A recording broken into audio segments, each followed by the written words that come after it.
and cause Coming soon to this theater.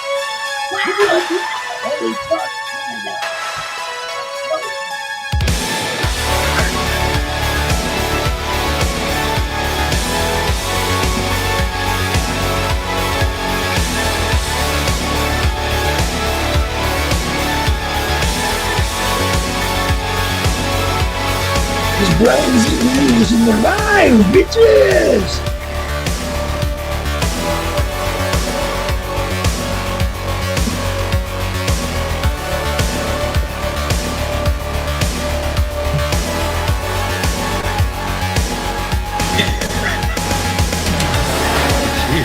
It's alive. It's moving. It's coming this way.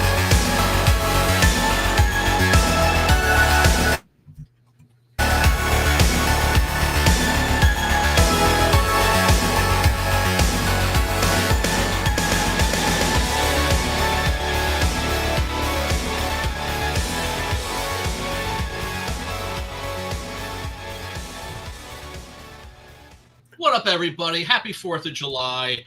Wow, right now, I'm hearing the fireworks going off, but I'm all the way in upstate New York right now.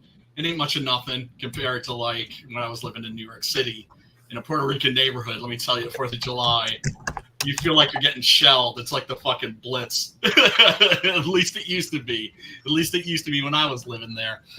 Anyway, everybody, thank you so much for tuning in. Really do appreciate you. Spank that like button. Smash the subscribe button. Ring a ding ding dong the bell for notifications. It's a 4th of July, so I'm not expecting too many people to show up to chat about horror movies. So I figured instead of picking a specific horror movie, which is what we normally do. It's always something that is available free on streaming. Links always down in the link. I figured this week I would just talk about some of the horror movies that are available for you to watch for free on streaming in the month of July. And I gotta say, there's a lot of stuff. Holy crap. I know some people are reluctant to click on links to like Tubi or Plex or Pluto or any of the other free streaming channels, but you do not need to create an account in order to watch movies there, just so you know. I have a subscription to Shudder, which is okay. Mainly my subscription to Shudder is because of the fact that they got my man Joe Bob Briggs on there, and he is well worth the $6 a month.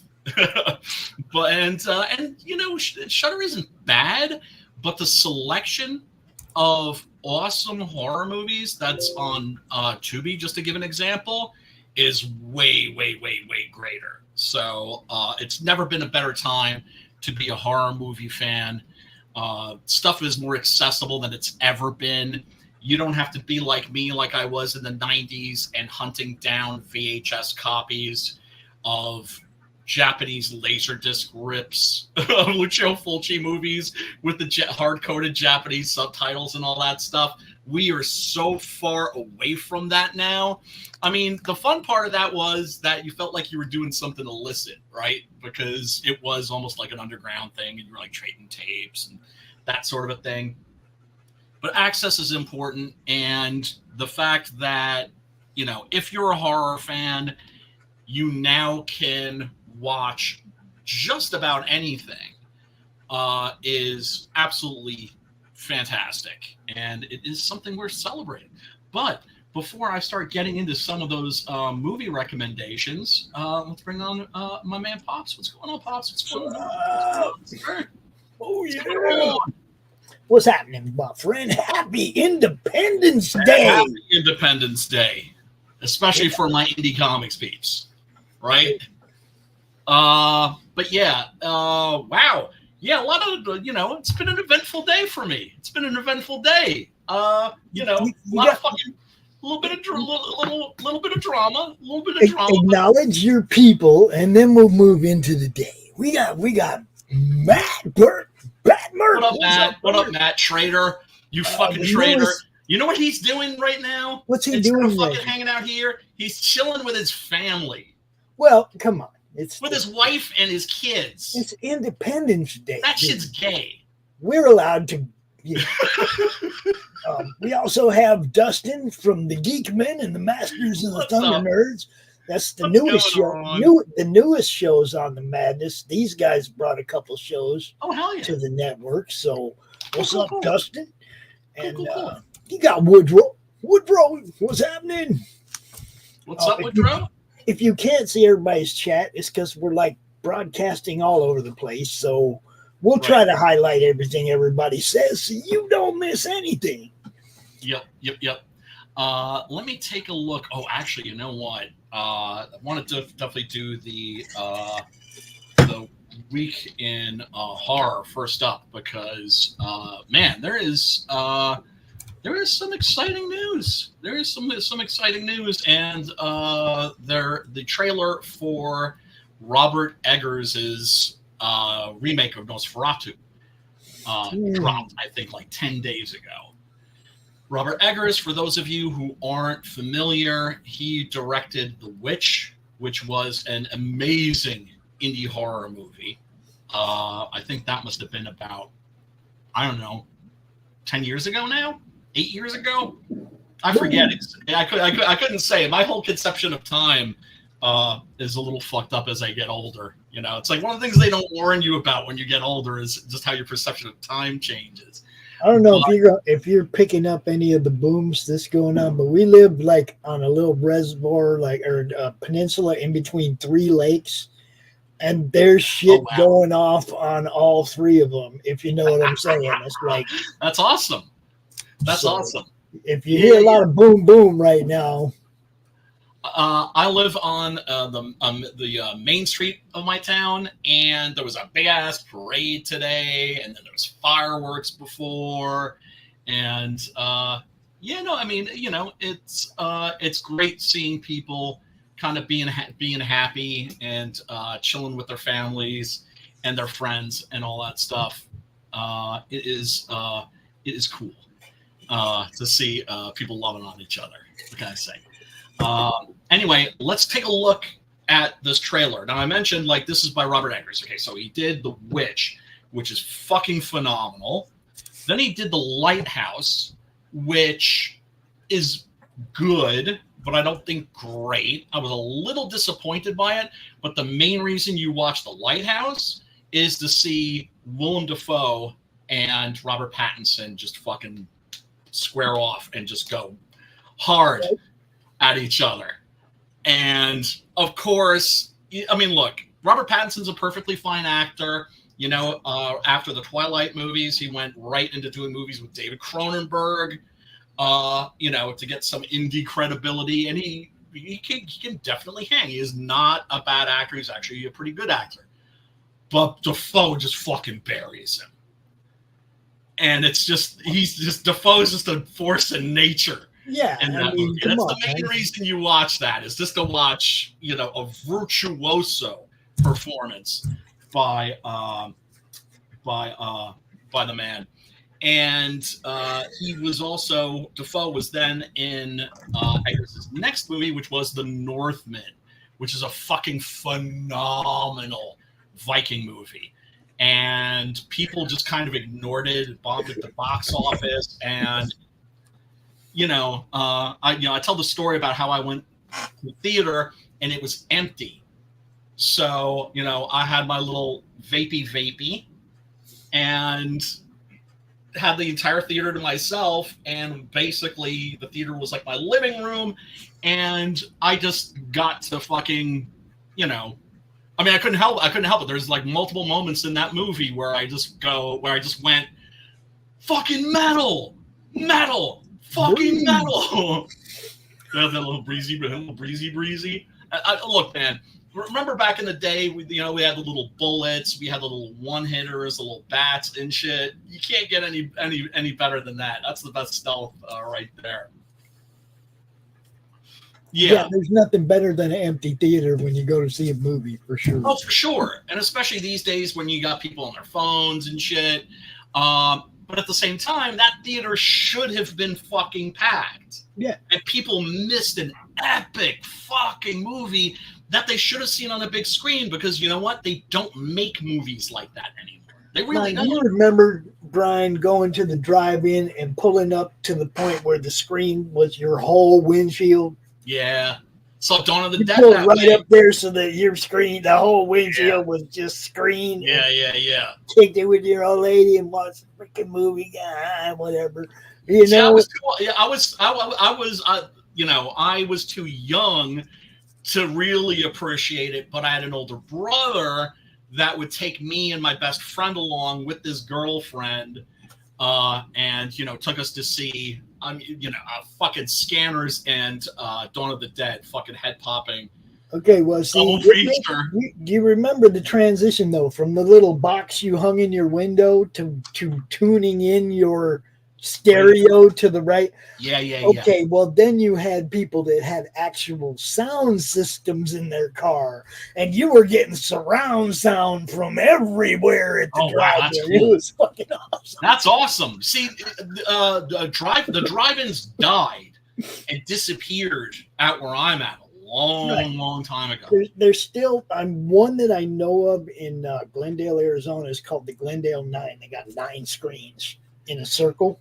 And the projector thing is in the middle, so that's crazy. It shoots in a different direction. They got a different projector shooting in 9 different directions, and there's always double features and shit, man. So you go to the movies, and you gotta, as soon as it got dark for 4 hours, you were at the theater, right? The drive-in. I mean, right. Because you can fucking drink your beers and smoke your. All your friends would all be parking together in one place and shit, and it's like right. Cars there. I remember seeing Superman 3. I think was that the one with Richard Pryor, Superman 3. Yes. We went, took some fucking blotter and went and saw that at the drive-in, tripping balls, dude. Damn. Yeah, I had a wild youth, yo. There is one in Pennsylvania. I have to see how far it is, because a couple times a year, or at least once a year, they usually have like a Hammer horror movie festival, or they'll show like old Roger Corman, Edgar Allan Poe movies. In other words, I have zero interest in going to a drive-in to see War of the Planet of the Apes or fucking Godzilla versus Kong or anything like. No, if I'm going to a fucking drive-in, I want to see drive-in movies. Yeah, I want to see the shit that Grindhouse shit, stuff like that. Yeah, Grindhouse shit too. Exactly, man. Movies like The Exterminator. I got to see that in a drive-in. That's one of the quintessential grimy, greasy Grindhouse movies for sure. And that was one of the appeals of the drive-in, was they would show the kind of movies that wouldn't play in the movie theaters. What up, Shadowhawk? What's going on, brother? Anyway, let's take a quick look at this trailer, because it looks dope.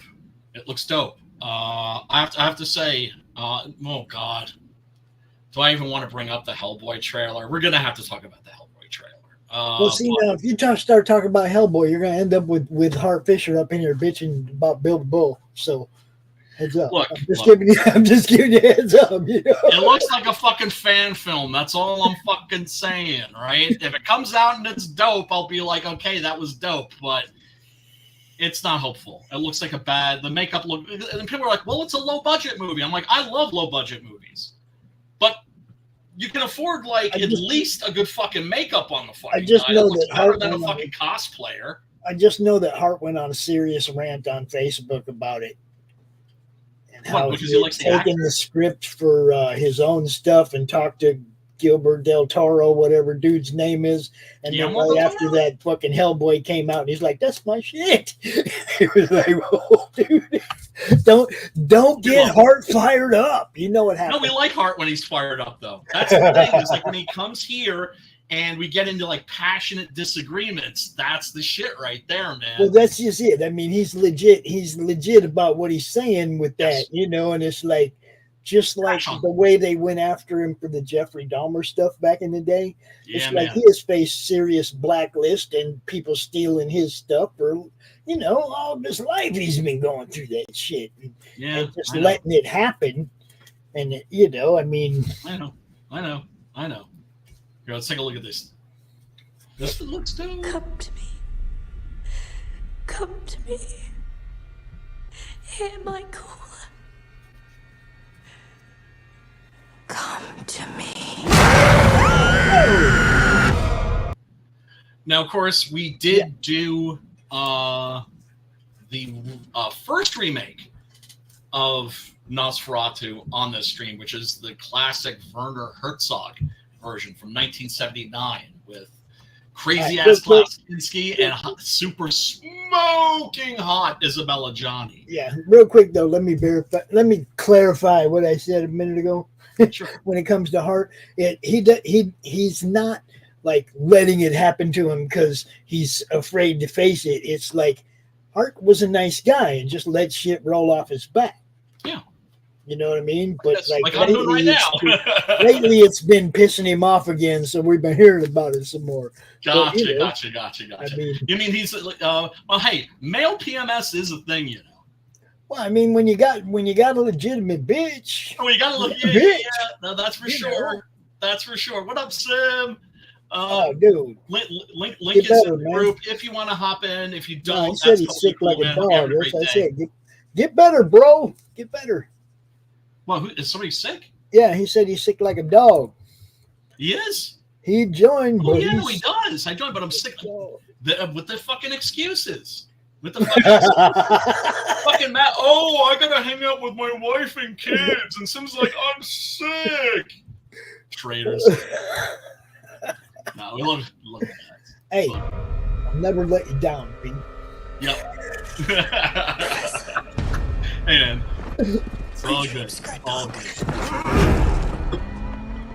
And so we've got Nicholas Hoult here as I was going to say Renfield because he's Renfield in the original Dracula. Here he is obviously Jonathan Harker. From within us, or from beyond. That'd be weird to play them two parts, wouldn't it? Yeah, it would. Yeah, it would. And speaking of two parts, this is some interesting shit. Okay, so Klaus Kinski in the Werner Herzog Nosferatu plays Count Orlok, right? Because in the original Nosferatu, F.W. Murnau needed to change the name of Count Dracula, otherwise he was going to get sued because it was not in the public domain at that time. And Bram Stoker's sued him and won. And the court ordered that all prints of the film, we're talking about the original Nosferatu here, one of the most important films ever made, not just one of the most important horror films, one of the most important films, right?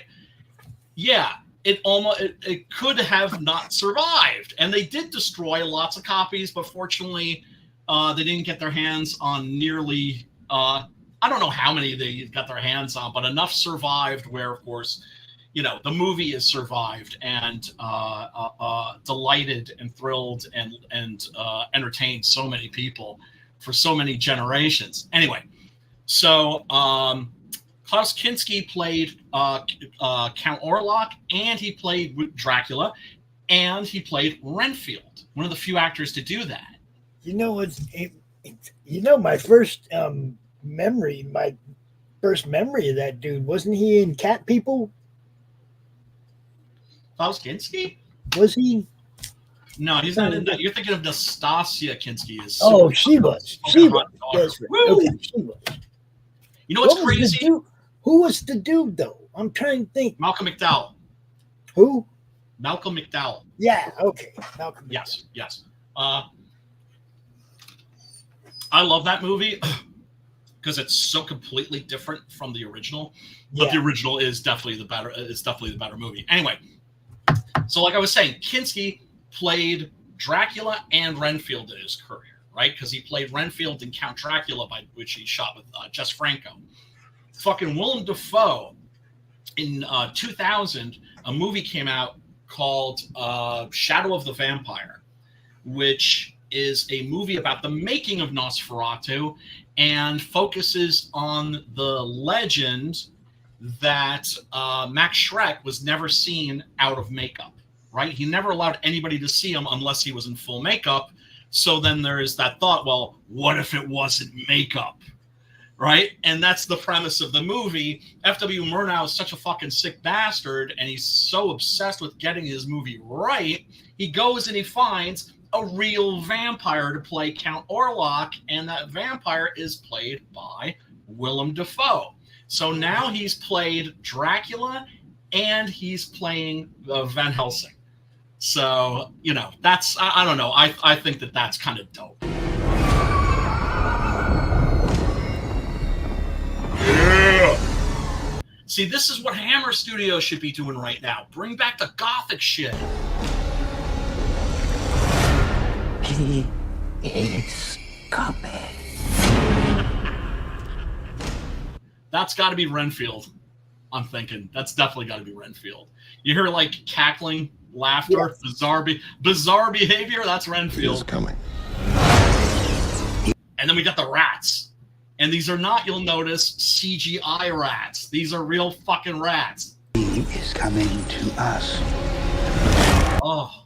Hungry, Biggie. Well, that's interesting because that's something that isn't normally shown in any of the Dracula movies. Renfield, asks for bugs, right? And he then asks for a bird, and he feeds the bugs to the bird, and then he asks for a kitten. He asks for a cat. And so what he wants to do is he wants to have life consuming life, consuming life, consuming life, so that he can consume that life. But they're on to him, and they won't give him the cat, so he just eats the fucking bird. Blood and feathers. Who is coming to my child?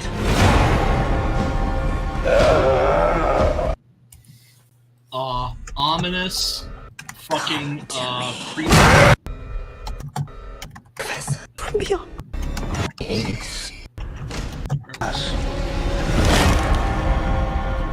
And that's a really cool image. That's right out of the German Expressionist films. More like something out of another F.W. Murnau movie, which is Faust. You see Dracula's shadow, the shadow of his hand, spreading over the city. He's coming. Who is coming to my child?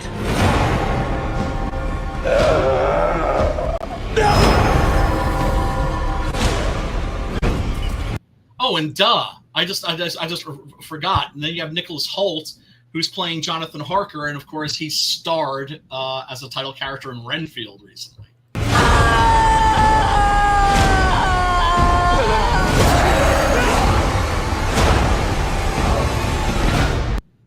Yeah, so Eggers has said that his intention with this is to make Gothic horror scary again.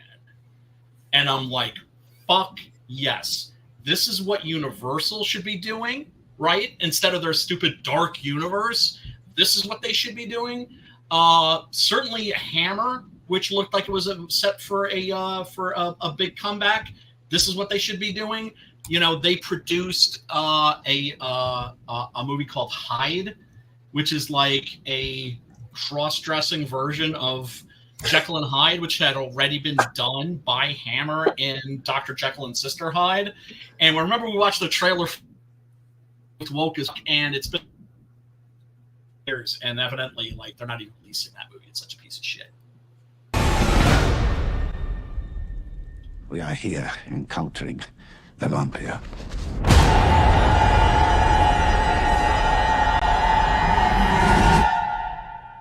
Nosferatu. Gothic horror, motherfuckers. Gothic fucking horror. That looks awesome.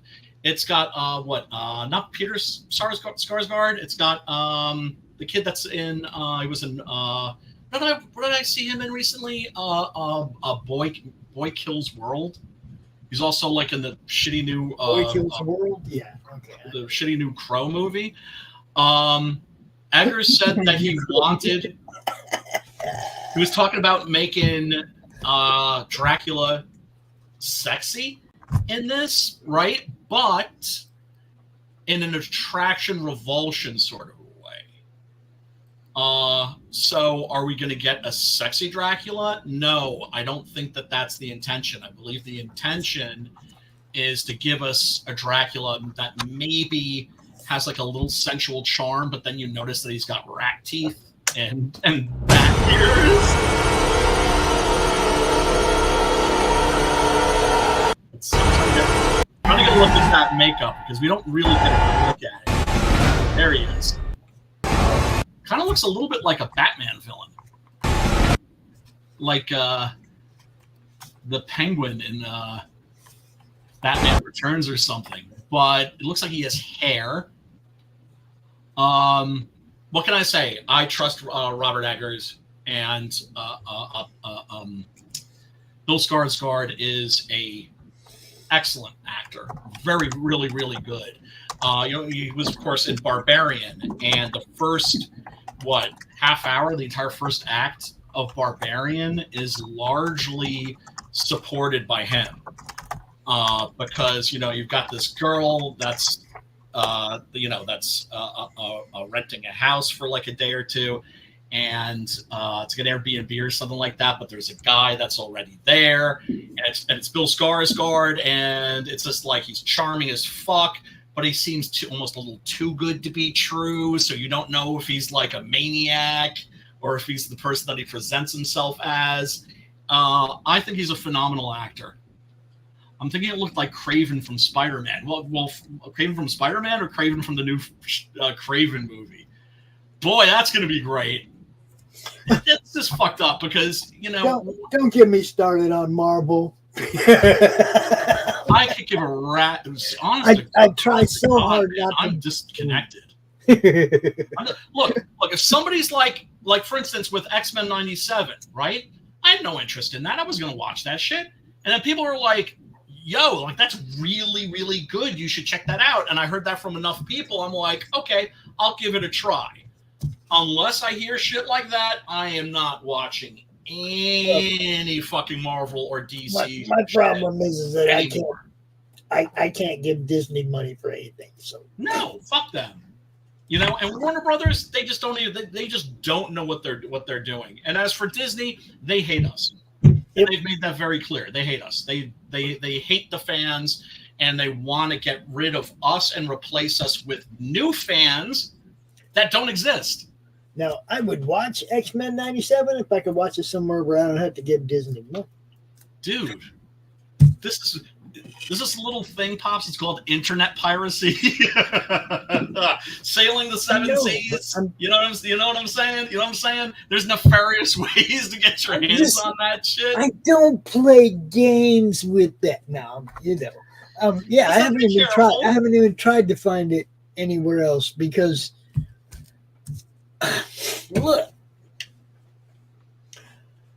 Now, because of the stratosphere, you can't watch something without looking for stuff, and I don't. That ruins it for me.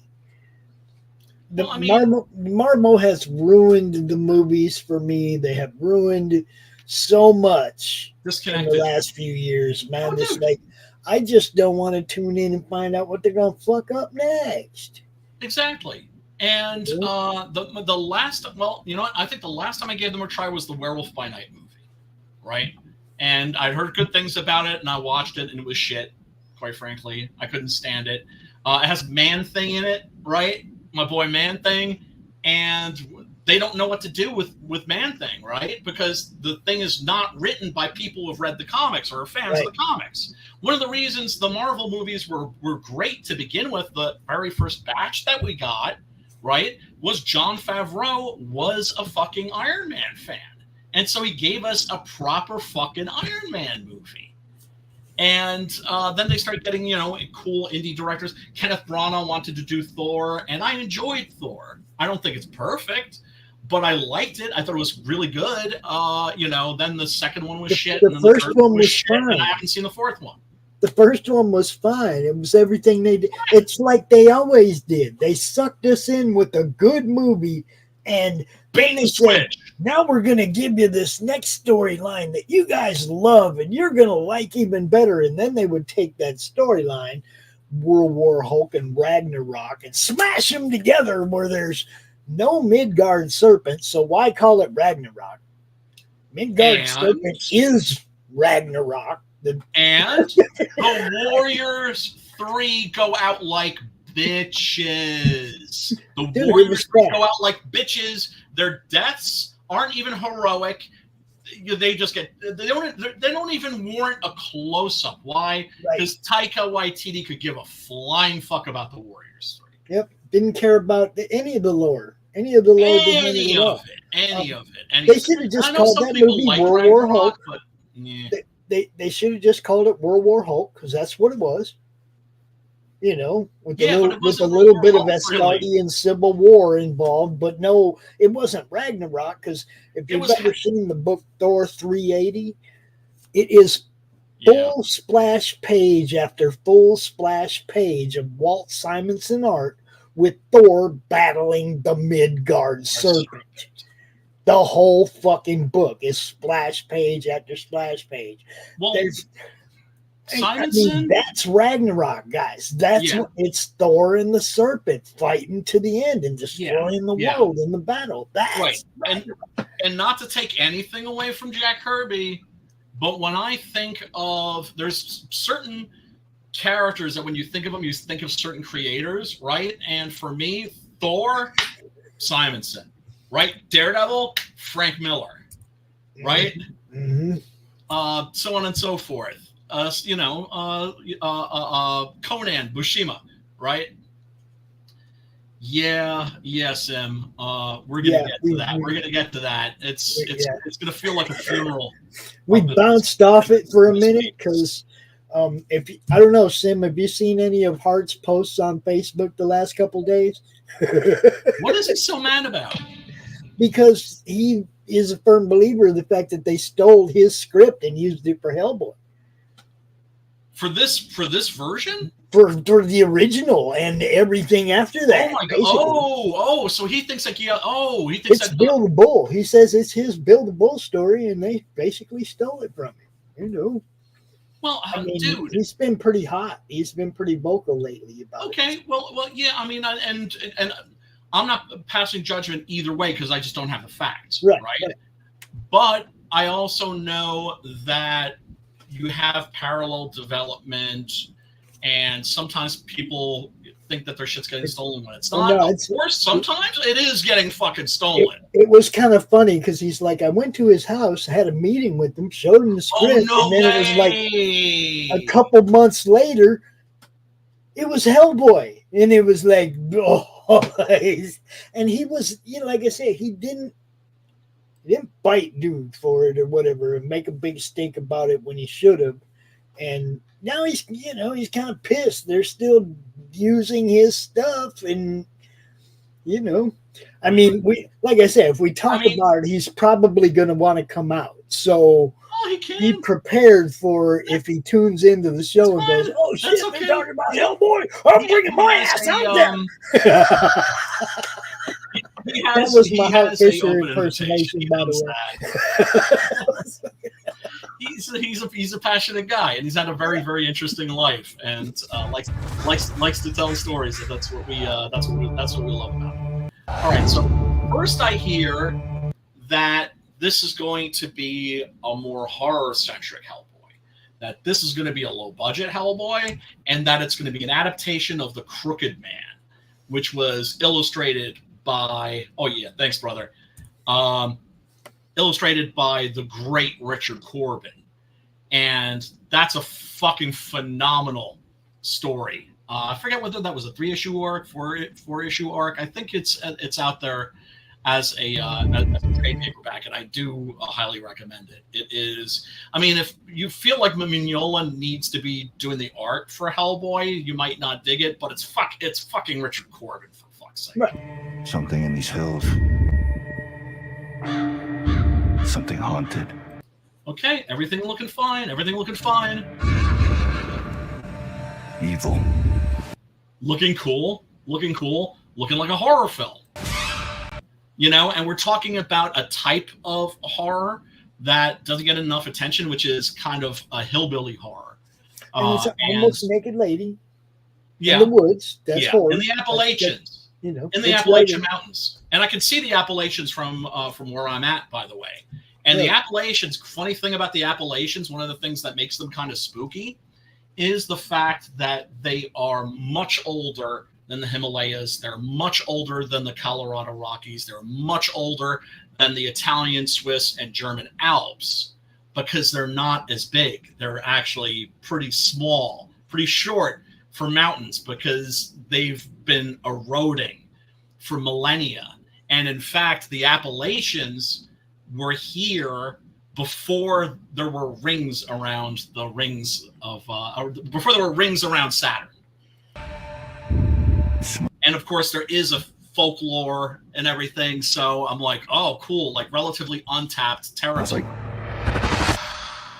death.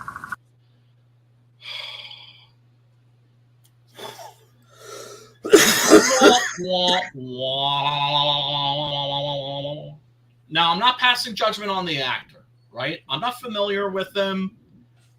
Maybe he gives a great performance.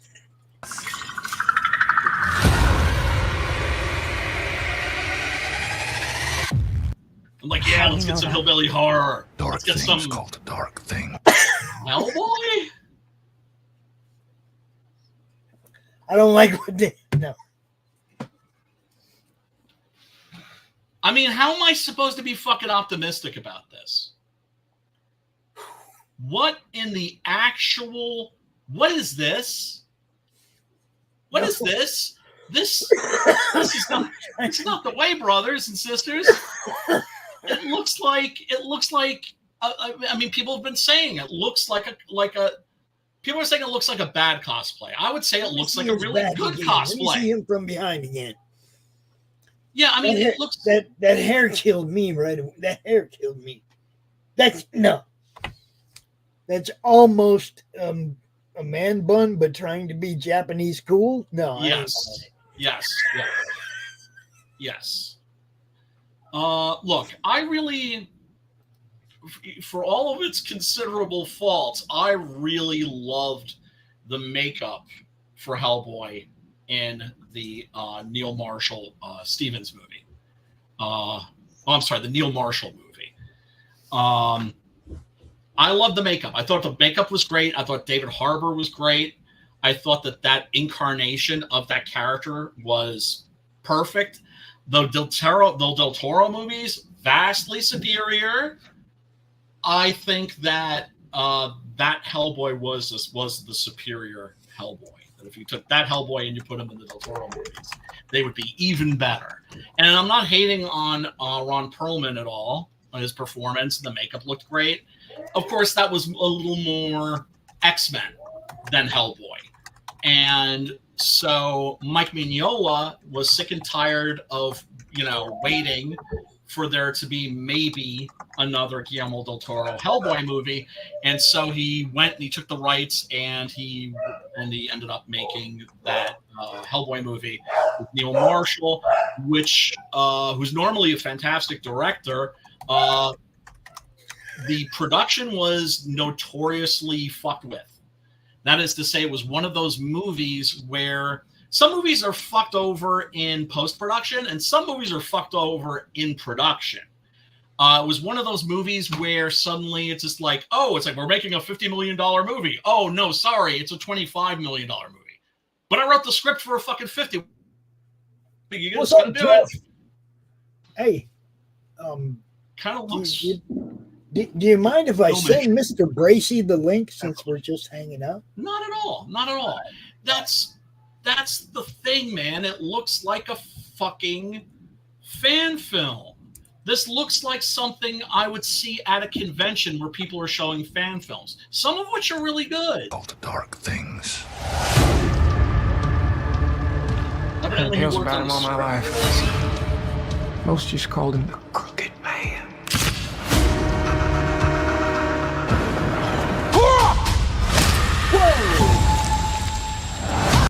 That was kind of cool. Yeah, it was, right? And that's what I'm saying, that there's cool shit in this trailer, right? Look at that Appalachians looking fucking spooky in the fucking mist. Funky inbred looking hillbilly folk. Witchcraft, old school medieval witchcraft that survived well into the 20th century. By kind of like hiding in the Appalachians, and then this shows up. Yeah, it looks like a fan film.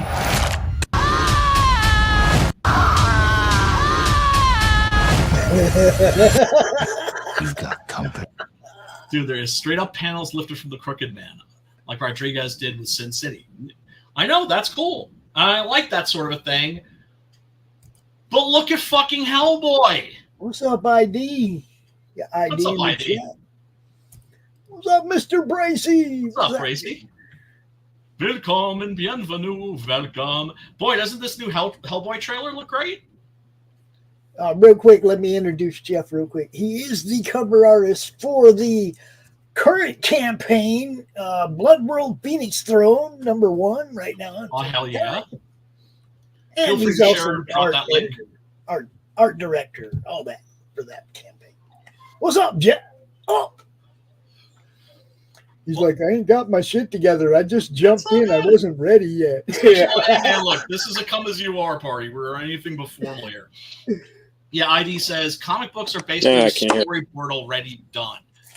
One of the reasons why the Japanese animated series and films, and even some of their live-action movies that are adaptations of comic books, look so great and are so great is because they would actually use the comic books as storyboards. I mean, it's a different medium, but they are related. So, Mr. Bracey, sir, pleasure to meet you. Hey, glad to be here. I think he's can't been remember, on. I've been on your show once or twice before. Right, I thought I remembered you. You have to you have to forgive me. I live in a state of constant, perpetual befuddlement. Some people might recognize Jeff also as being the doctor on the RPG Slaughterville stream that we do. Oh, that's right. Congratulations, by the way. That's doing really well. I do. I also do a number of podcasts, Sloppy Spoiler, Cinema Crusaders, where we discuss either current film and TV projects or the cinema we get into, things that are 10 years old or older.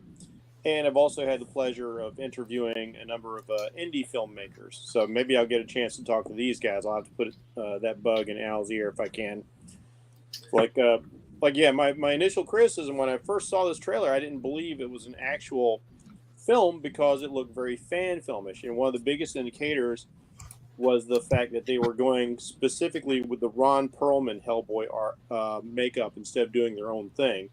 You know, like the David Harbour film, they obviously did their own iteration of Hellboy, which I agree looked good. I just didn't like the characterization of Hellboy. They, like you said, the messing with the film, they turned him into this whiny, bitchy, kind of angsty teen. Instead of like a gruff kind of world weird. X-Men. Yeah. And in the and especially in the Golden Army, that's like way more X-Men than it is Hellboy. And mind you, I fucking love that movie. I always say it's a monster lover's pizza with extra monster. Right? When I watch the Golden Army, I can see what led Del Toro into making the Netflix series about the trolls. You know, the troll hero and all that stuff. Yeah. I was like, okay, that's directly tied into it. It's a lot more family friendly. It's a lot more fun. It's a lot more MCU, like you said, a lot more X-Men. But I prefer the first Hellboy movie. I love them both. A little bit of camp for me. Yeah, I love. I think they're both terrific entertainment. The fucking Matt, I knew this, man. I knew this because he's like, no, this looks good. This looks good. Yeah. See, here's the thing about Matt. Matt is a sweet summer child. Sweet summer child. Matt wants so much to be entertained. Yes. Yes. Hey, you know, I am so great. Like They got to work a little harder. They got to work a little harder to entertain people. He's willing to give anything a chance, and that's good. Yeah, I mean, like I watch movies that are absolute garbage, but I love them. They're such guilty pleasures for me. Me too. But but here's the thing: if you're like me, you're a connoisseur. Yes. Of bad films, and like that's one of the things also about horror. It's the one genre that can still be very rewarding even when it's terrible. Yeah. Right. Yeah. Like sci-fi. That's the way I feel about sci-fi too.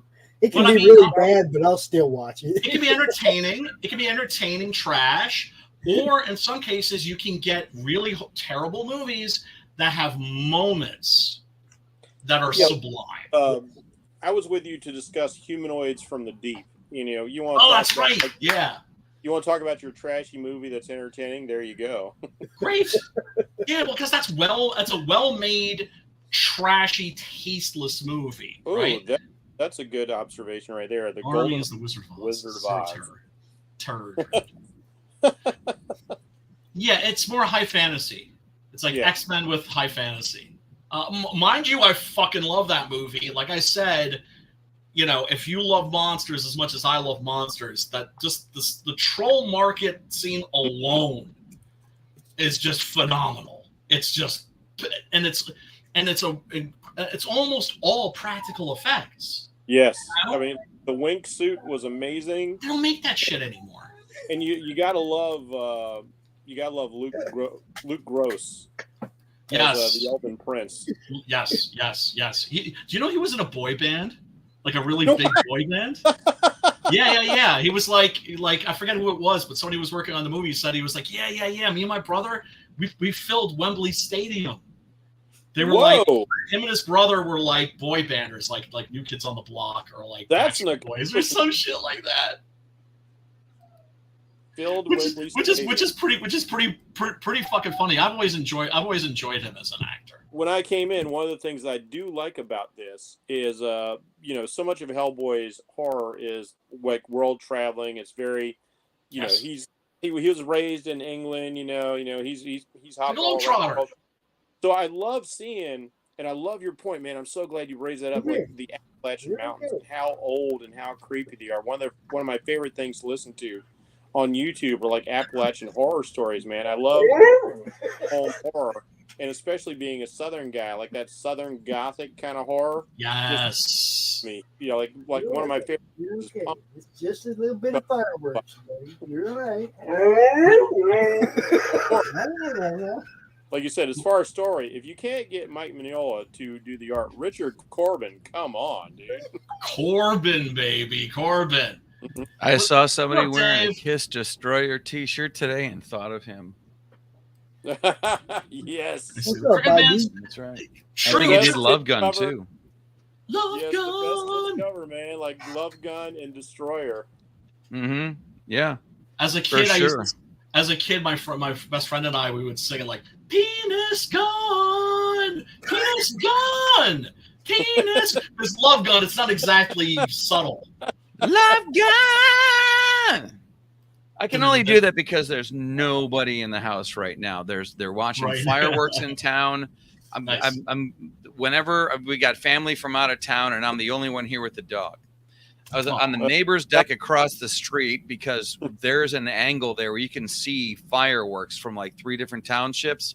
Nice. And I get a call from my wife. I've got a bourbon in my hand, right? And I'm just hanging out on my neighbor's deck across the street. I get a call from my wife. She's like, "Where's the dog?" Oh, no. Motherfucker. Well, he's part boxer, so he knows how to open doors. And he got out of the back and then ran to the end of the street. And then our very awesome neighbor got a hold of him. So I had to go across and be like, "Sorry, Carrie." Oh no! Well, I mean, she's a dog person. She's giving him snacks all the time. She's got her own problem dog. Well, I got one under my chair right now, and the other one's upstairs howling. You have a husky. Your dog will tell you in English what's wrong. Yes. He's upstairs right now howling at the fireworks. Yeah. Yeah. And it didn't even occur to me because the door on the back, it's got one of those handles that flips up like this, so the dog can't paw it open. And I forgot to engage that. I was just like, oh, hey, what's up, Rita? Sure, we'll go watch. It didn't occur to me. Say what you want. I'm terrible at being single with a pet. That's all good. That's all good. We also have a lab pit bull that is. Funny story about this dog is my son was driving down the road, and the people in the truck in front of him pulled over, threw their dog out, and took off. Wow. And my son and his wife pulled over, and they picked up the dog, and they brought the dog home. We've had the dog ever since. That was the first one. And then we got the two huskies after that. But all of the dogs that we own right now were either abandoned or going to be put down. And that's how we got Zeus. That's how we got Rocky. Two of my cats were cats that had been abandoned in like a parking lot. Mm-hmm. I don't understand. I don't hear them. I need to go look. The one that they left on the side of the road is a pit bull and Labrador mix, and she's under my chair right now. Aww. I mean, like, can you imagine? I don't know. I don't know if I can get enough light on her for you to see her. Yeah. She sounds cute. Yeah, you can't even. She is so black. And she is so black. I don't know if maybe I can get the phone. Hold up. Maybe. And Dave says that. Dave, you say that your dog is half boxer. Let me big. There you go. Yeah, he's part boxer and part Belgian Malinois, which means he's always using his hands to get it. Come here. Let him he's handsy. He's handsy. All escape artists. You can barely see her. She's so black. Yeah. She's real black. Like black like midnight, man. You can't even see her. Oh, get him that way. Yeah, you can see the Malinois right here. Yes. But he was a rescue. He was originally from Kentucky, and my wife just has this piece of fiction about like, oh man, he was probably in fights and he didn't behave, and they just used a Rambo knife to cut his balls off. And yeah, she gives him the worst backstory. I'm like, shut up. So, oh man, it's like all of my cats have been rescues, and I mean, it's just I don't understand how people just dump their critters, but I don't either. The last dog made me want another dog. This dog makes me not want another dog. Oh no! Until it's gone. That was like until it's gone, and that it's like living next to it's like moving away from the airport. You end up missing the noise, and that's how I ended up with this dog. But I didn't realize the last dog let me cut his nails. This one has to be knocked the fuck out. Oh no! And it's a radical cut with blood clotting stuff on the inside. He's expensive. We had the same problem with our pit lab mix, but if you take them running and make them run on the asphalt, it trims their own nails down. Oh, I understand. I totally get it. I wish I don't want to get off stay off track. It's other people need to walk the dog besides me. One of my cats. But this trailer is very intriguing. The thing that you were saying before, like a horror movie can be good even if the production value is low, and the same thing with sci-fi. But it's like said about some of the most memorable parts of any movie from any genre is when you find that one moment of brilliant writing and brilliant acting, and it'll stick to your brain like peanut butter on the roof of your mouth for the rest of your life. Look at what Sam Raimi did on such a low budget with the first couple of years. Yeah, my daughter was watching the remake. I was like, "What are you watching?" She goes, "Evil Dead." I go, "The first one?" She goes, "Yeah." I go, "This doesn't look like the first one. This doesn't look like it was from the 80s." Oh, dude. Yeah. Don't even get me started. Don't even get me started. I can't tell you, especially this happened a lot, in the early 2000s. I'd be at a bar or a party or something, and talking to somebody younger than me, And we'd be talking about Dawn of the Dead or The Hills Have Eyes or a movie like that, and I'd be describing a scene, and they would get this weird look in their eyes, like, I don't remember that. Yeah. And then I'd go, oh, wait a sec. Oh, okay. Wait, are we talking about the original or are we talking about the remake? And then they would be like, blank, blank, blank. Right. That was a remake? I just went through this with my daughter the other day. I was playing her the original, and then it's like a thing that I have with friends that enjoy music. Is the cover better than the original? I think, and in some cases, and I'm not saying that with movies or anything like that. In some cases, The Fly, making the cover your own makes it better than the original because it's now its own thing. And I honestly think that Zack Snyder, for all of his flaws as a filmmaker and everything else that he's done, which I don't really think they're that huge, I think his remake of Dawn of the Dead I enjoy that one much more than the original. And I'm telling you, he's got me from the opening credits. Like I'm saying, look, I live out here where the original. I've been in the mall. Maybe, but no, I'm not. Okay, listen to what you're gonna rewind this later and listen to what I said when you do a cover song, like when Sting covers Little Wing. He's doing a completely different song and making it his own. Yes. I think Zack Snyder did the same thing. Well, it wasn't just him. It was the main thing. Because I remember at first I wasn't even going to watch it. I was going to boycott. And then I heard read an interview with the screenwriter, James Gunn. This is before he directed his first movie. And he was just a screenwriter. And he said the magic words. He said, basically, I'm trying to make this like the Philip Kaufman remake of Invasion of the Body Snatchers. And I was like, I'm in, right? Yeah. Certain the remake of Invasion of the Body Snatchers by Philip Kaufman, terrifying movie. So you're the one with Jeff Goldblum and Donald Fly. Yeah, right. Especially with the upside down face dog thing. Right. The Thing by John Carpenter. Those are all remakes. Right. That not just slap, they're better than the originals. But the thing is, they're the exceptions to the rule. And I had to see the original in science class, and when it's like this thing where I will watch a movie and then look for the audiobook so that I can compare it. I like the movie first and then the book. I'm not a book first then movie person. That's fine. Just because it's a completely different genre. And then you can appreciate what they had to do in order to translate this book that takes 8 hours to listen to into a 2-hour movie. So you're not just appreciating the story, but you're appreciating how the art of adaptation. It's like this. The turkey looks beautiful, but now someone has to carve it. Right.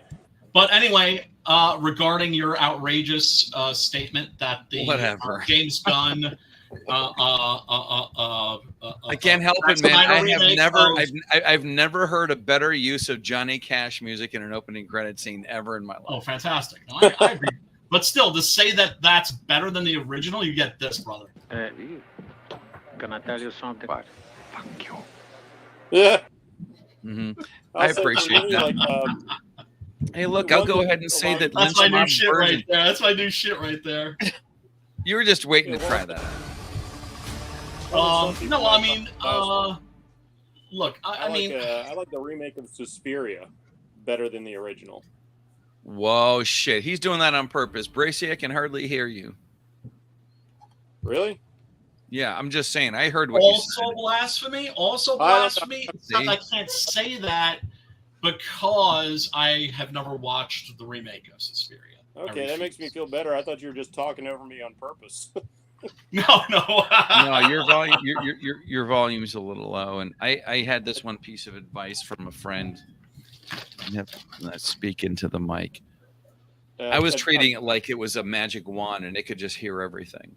Well, I'm talking to you through an iPad, so the mic is built right into it. So that's what I got. Oh, well, if you feel like we're talking over you or something like that, raise your hands. Because I thought you guys were like looking at the screens too, because I'm looking at everybody's screens like to find my spot to jump in and say something. And it's like, okay, no, they're just having their good time there. No, I'm sorry. No, dude, no. That means I'm doing a bad job as a as a host. You know what? I'll take it. I'll push the blame off on anyone.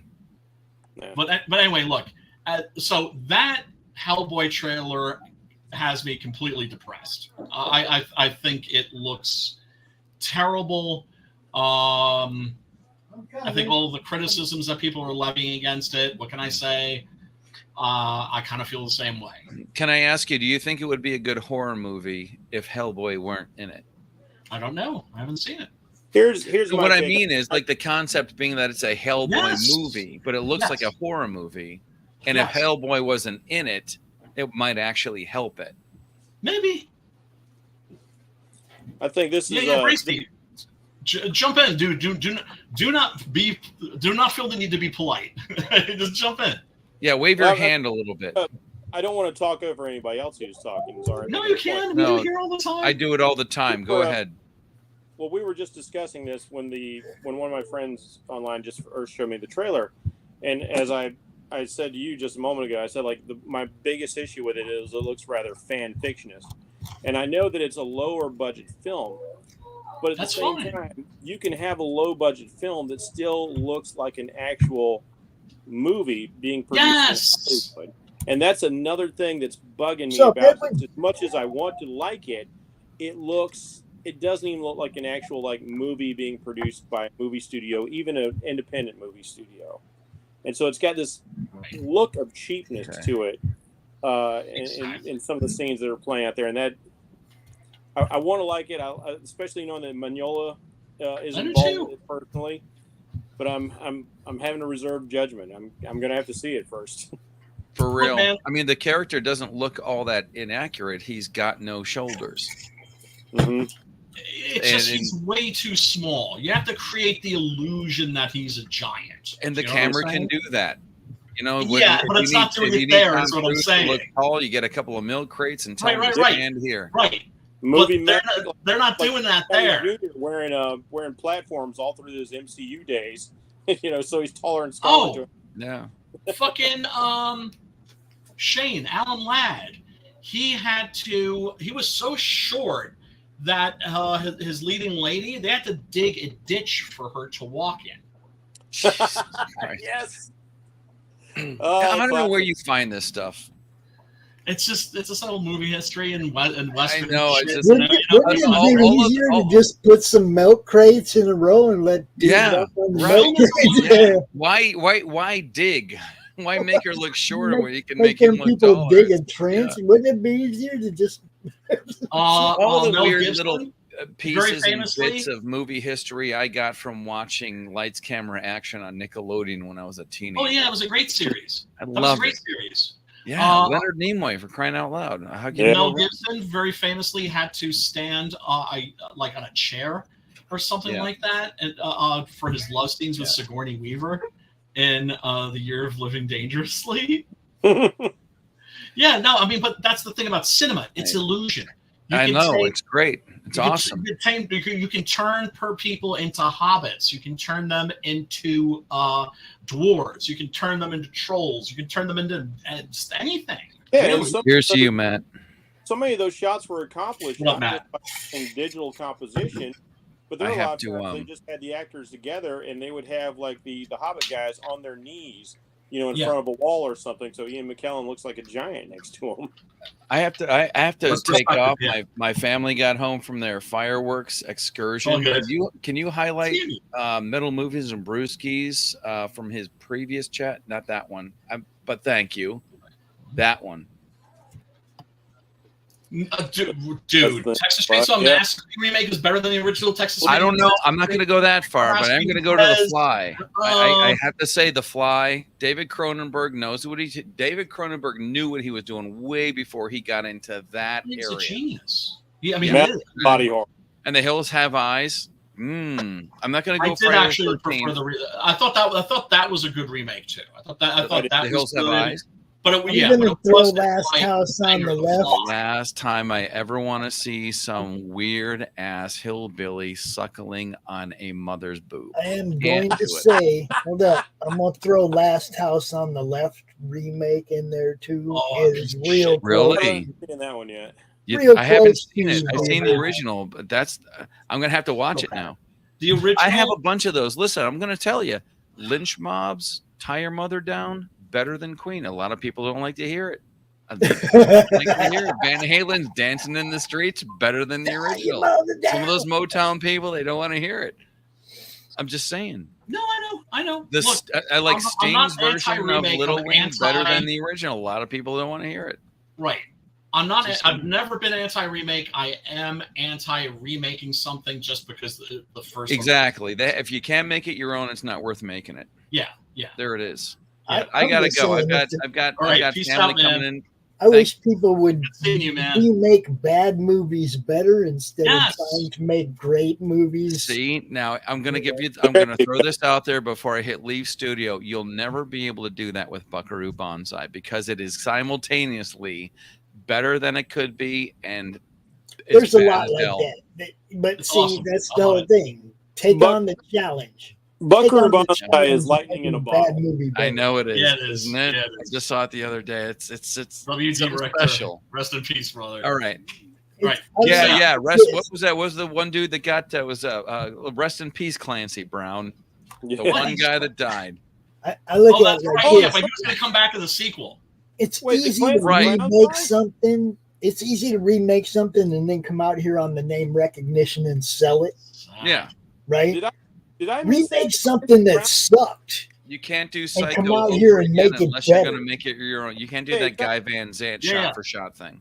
Yeah, look at all the movies that were supposed to be good. That I'm gonna fucking start muting motherfuckers like an asshole. I am, or not. Pop, shut the fuck up. That's a serious question here. I love having that power of such a dick. Leaving, I just kept no. I'm gonna say goodbye, and you all carry on. Happy 4th. Right. Still, you too, man. Everybody. Peace out, man. Good seeing you. Did motherfucking Clancy Brown die? Who? No. He was saying like his Clancy Brown's character bites it in Buckaroo Banzai, but supposedly they were going to bring him back in the sequel. Okay, because Jeff was all emotional about something that didn't even happen. Clancy Brown's getting up there, so I was like, "Oh, please, not Clancy too." I'm losing. I know. He got all emotional about something that didn't even happen. Yelled at me for talking. I know. I was like, Clancy Brown died, motherfucker. No. Because you guys like, hey, go ahead, jump in, talk. Well, I can't jump in because Pops won't shut the fuck up now. Damn it. Right. Well, I gotta yell at you because that's how I have to get your attention. That's what's going on. Thank you. You get the stream now, brother. You get the stream. So just to wash the bad taste of that Hellboy trailer out of your mouths, people. Yeah, with vodka. I just did. Yeah. Horror news. We have some excellent horror news. Evidently, there is a extended version, a 2-hour cut of Return of the Living Dead 3 on the way. Now, those of you, speaking of remakes and sequels and that sort of thing, the original Return of the Living Dead, of course, classic, one of the best movies ever made, one of the best zombie movies for sure. The coolest zombie ever. Yeah, it's awesome, right? Isn't that the Linnea Quigley one? Yes. So, come on. The sequel, Return of the Living Dead Part. Love me. Well, it's like Joe Bob Briggs says. There's two kinds of men in this world. There's Linnea Quigley men, and why am I blanking on the other chick's name? Brinky Stevens. Brinky Stevens. Brent Stevens. I know because I like them all. I like them all too, brother. I like them all too. Return of the Living Dead 2 was directed by Ken Wiederhorn, who had made one of the greatest zombie movies ever made, which is Shockwaves, which is still the greatest Nazi zombie movie ever made, right? In my opinion, in my humble opinion. So he made Return of the Living Dead Part 2, and it ended up being, in my opinion, the worst zombie movie ever made. It was fucking awful. So when Return of the Living Dead 3 came out, I had no interest. It went direct to video. It was on cable one night, and I thought, okay, I'll watch a little of this. It was a Brian Yuzna movie. I'm usually not too crazy about Brian Yuzna. It's great. I love his Spocky stuff. Go for it. Dude. When he hits the ball, right? But he whiffs more than he hits the ball. But when he hits the ball, I think he knocks it out of the park. And he did for this one. Return of the Living Dead 3 is fucking awesome. It's really, really good. It's very, very well worth your time. I don't know if it's on free streaming right now. If it is, definitely go check it out.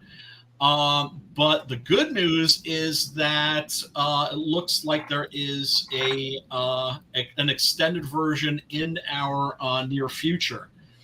It says filmmaker Dustin Ferguson revealed on Facebook that he's acquired the lost first cut to Yuzna's film containing, I'm sorry, I thought it was like a 2-hour version, 8 minutes of never before seen footage. He writes, Return of the Living Dead 3 fans, we've acquired the lost first cut of Return of the Living Dead 3, 8 minutes of additional never before seen footage, not in the unrated version. This is good news. Thank goodness film restoration is so good right now. People are always talking about AI when it comes to art. What they never talk about is AI when it comes to film restoration. Oh, I've seen some examples of that, and it's absolutely phenomenal what it's doing. It's amazing, right? So when I first found out that, like, is this like a master print that's on like VHS? At first I was like, it's going to look like a real shitty work print or something like that. But they can do things nowadays that they couldn't in the past. And it's cheaper and it's more affordable than ever to use AI to, like, clean up old movies or bad prints. Shockwaves, which I mentioned before, that's a lost film in the sense that the only version they've been able to make DVDs and Blu-rays from is a real super high quality VHS print. I mean, like, because you've got to be like me when you started collecting films. When DVDs started coming out, and you're all excited, like, I get this on DVD, because you've seen movies when they first took them out, like, they were made, the print was going right to the DVD, and then you start collecting all these older movies, like, they're putting everything on DVD, but it has that VHS quality, and you're like, I could have just kept my VHS exactly for all of that. Exactly. Some Blu-rays are like that too, right? Like the Mad Max Blu-ray doesn't look bad, but it's not any better than the Mad Max DVD. Yeah. And then they put out Mad Max 2, and that's like an eye popper. It's like watching a new film. The Blu-ray of Suspiria, for instance, the original Suspiria, epic, right? Night of the Living Dead, my God, when I remember going on a Halloween night, must have been like 5 or 6 years ago, to see the restored version of Night of the Living Dead that had been commissioned by MoMA, the Museum of Modern Art, supervised by Martin Scorsese. Right? Because one of the things about Scorsese that I've always loved is that he is a hardcore horror fan. Always has been. You even see it in his movies, right? He's one of those guys where it's like he's not a horror director, but you can tell from watching his films he likes horror. And there's certainly horrific shit in his movies too. But he's also very much like a film scholar and a film preservationist. Like when he's in the Father that builds up to the horse head in the bed, especially with like the setting and everything going on there and the way he handles the scene, it felt very Hammer horror to me when I first saw it. Yes, for sure. And now, of course, that was by Francis Coppola, but both he and Scorsese are Hammer horror fans. As it happens. Now, what I've been really jonesing for is I've been jonesing for the 3-hour cut of George Romero's Martin, which was uncovered, I think, last year. And I'm like, waiting for that. Where is that? Can we get that like at the Alamo Draft House sometime in the near future? But so far, but we know it exists. And the funny thing about that too is that Romero in interviews had said like, "Yo, by the way, a message to my fans. There's a 3-hour cut of Martin out there somewhere. I can't find it. If you find it somewhere, hook a brother up, right?" And it turned out it was in his own film vaults. Just sitting. I want to ask you a question as somebody who's Sure. obviously a fan of Martin. Yeah. Was Martin, in your opinion, was Martin an actual vampire, or was he just a crazy guy? The question. This is my take. The question is irrelevant. Sure. I think if you ask the question, you're not understanding. You're approaching the film in the wrong way. It's like just the question I like to ask. It's kind of like right at the end of yeah. No, because Romero did give an answer, and I'm mad at him for that because there are certain things that you need to know, but the audience doesn't need to know. Right. It's like a Pulp Fiction. We don't need to know what's in the case. It's irrelevant. It's better if we're discussing it. Right. It's the MacGuffin. But with Martin, I've always seen that movie kind of like The Turn of the Screw. If you've never read that, it's a short story by Henry James. I've never read it, but I've seen a few different adaptations of it on The Innocents. Yeah. Right, which is a brilliant one. But when you're reading that story, for those of you that aren't familiar with it, it's about a governess who's taking care of these 2 children that belong to like some aristocratic family, and there are sightings that she's having, visions of the ghosts of Quint and Jessel, who were the former governess and the handyman. Right, and evidently they had a torrid affair and ended up, I think, like in a murder, self-deletion, something. Right, something bad happened. Right, and throughout the course of the story, you're going like, "Oh my God, the ghosts are real." No, wait, no, they're not. Oh shit, they're real. Yeah, oh, they're not. Oh shit, no, there's no friggin' way. They have to be. No, they're not real. And he's doing this over and over and over. So the big question in literary circles has always been, are Quint and Jessel real? And Henry James said in an interview, he was like, he wouldn't give the answer. He was just like, if you're asking that question, you're missing the entire point of the story.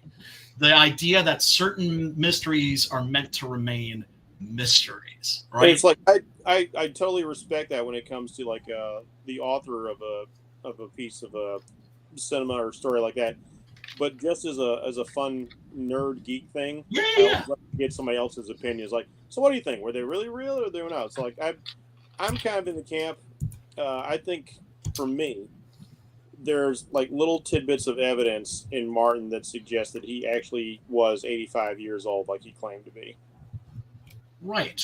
It's meant to keep you guessing. Romero did give the answer, and my friend Chris, by the way, Chris, if you're watching, happy 4th, and much love to you. When I told him that Romero had said that, he was just like, God damn it. And I felt the same way, and that's why I'm not even going to repeat it, is because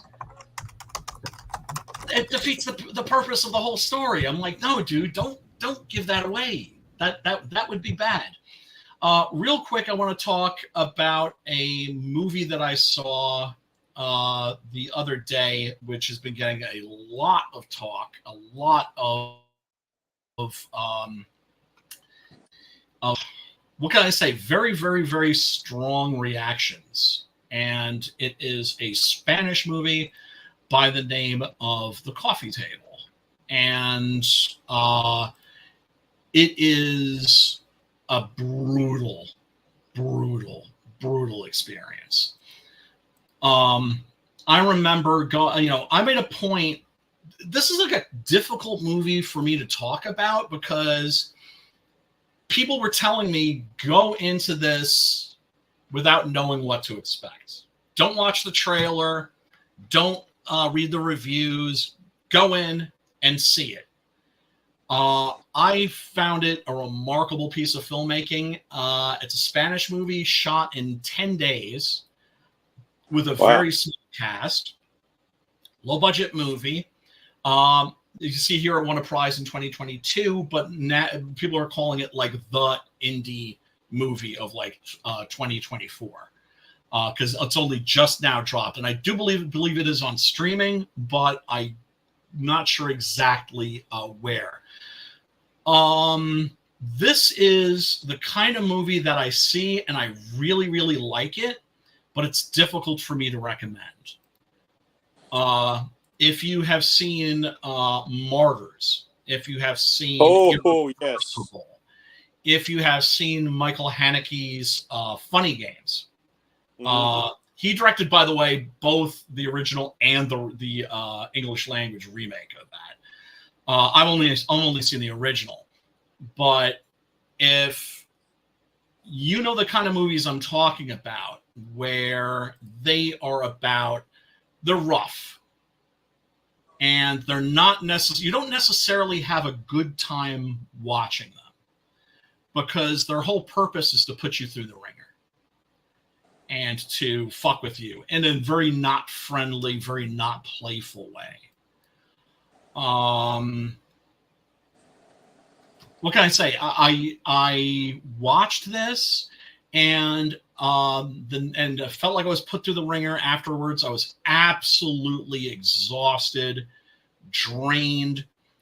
This is a movie about tragedy, which we all experience to some degree in our lives, but some people experience it in a way that their entire lives and destinies are changed to the point of no return. And this movie is like a 90-minute trip into a very peculiar hell. It's like a little. It looks like it's available for rent on a number of services for about $4 is the average here. Gotcha. On video, Google Play Movies, Vudu, and YouTube. Yeah, like I said, this movie is is on a lot of people's lips right now. A lot of people in the horror community talking about this movie. And so I gave it a look. And what can I say? I'm glad that I did. Will I be watching it again? I don't know. Y les aseguro que esta mesa, por diseño y por su nivel, les va a cambiar la vida a mejor. Les va a aportar felicidad. Yeah, this table, so it opens with this couple who live in Spain, presumably Madrid, although I can't say for sure. And they're looking at a coffee table. And they're an older couple, and the wife has just had their first child, which, was hard to come by, they had to use fertility drugs and everything. And, they're proud new parents, although they're a little bit cranky at each other. He wanted to wait longer, and she's like, really? Like, I'm in my 40s. Yeah. Right? But and also she named the baby a name that he's not particularly fond of. So he's just like, just let me have this stupid coffee table. And it is hideous. Es una mierda.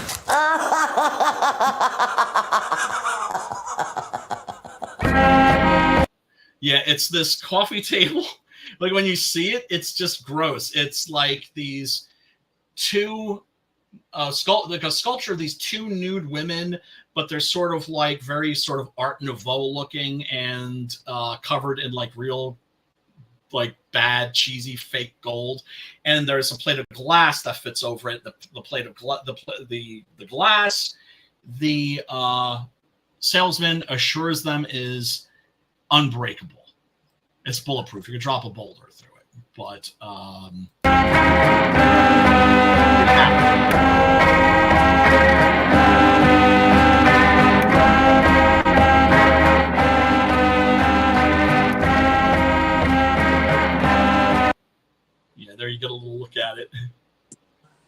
you get an idea. Tits. Right. A ver, usted nos ve felices gracias a la puta mesita. ¿Usted cree que nos está Right. Do you think it's bringing us happiness? Right, because the guy who's selling it is just like, I guarantee you this coffee table will make your life better.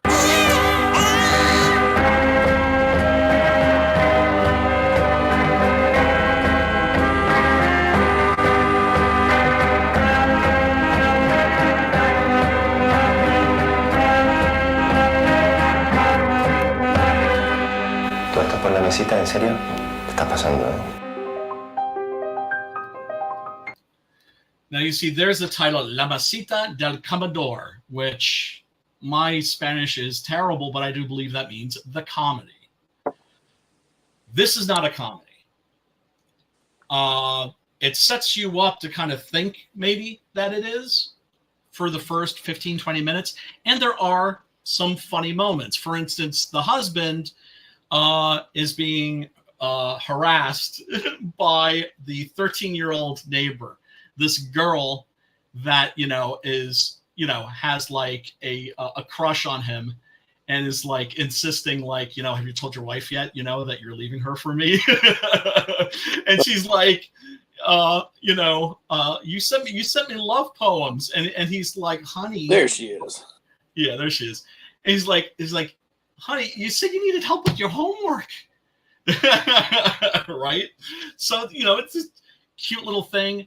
Every funny, cute little thing in this is just there to loosen you up for an absolute sledgehammer. Yeah, it's interesting you mentioned that. What this immediately reminded me of is if you took the idea of the leg lamp from A Christmas Story, yeah, and then turned it into a horrible thing. Right. And part of what horror is about is taking the commonplace and making it the object of terror. This is a movie, like I said, it's about tragedy. One of the great themes in horror films has always been, and just in horror literature in general, is the simple fact that in a heartbeat, our lives can turn into nightmares. Mm. And nightmares from which there is no awakening, and there is no. Speaking of which, doesn't Pops look kind of horrifying down there? Just that pale face floating in the darkness. He wants to be talking about something fun. Not like a really dark horror film. I'm actually kind of working at the moment, setting up a couple shows. So yeah, I know I'm a floating head, and I'm not really paying attention. That's right. You're not here to entertain us. Everybody else, like when we're on a show, are trying to be all well lit, and seen, and Pops is always lurking in the dark. Yeah, it's all good. Hey, he's toiling, man. He's toiling in the underground, man. Trying to pimp people's shit, man. What makes you think anybody wants a brighter look at this? People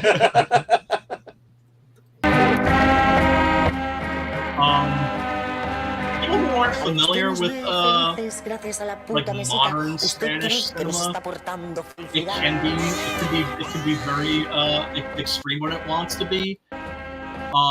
Pedro Almodovar, certainly. Movies like Matador are pretty intense and pretty dark, right?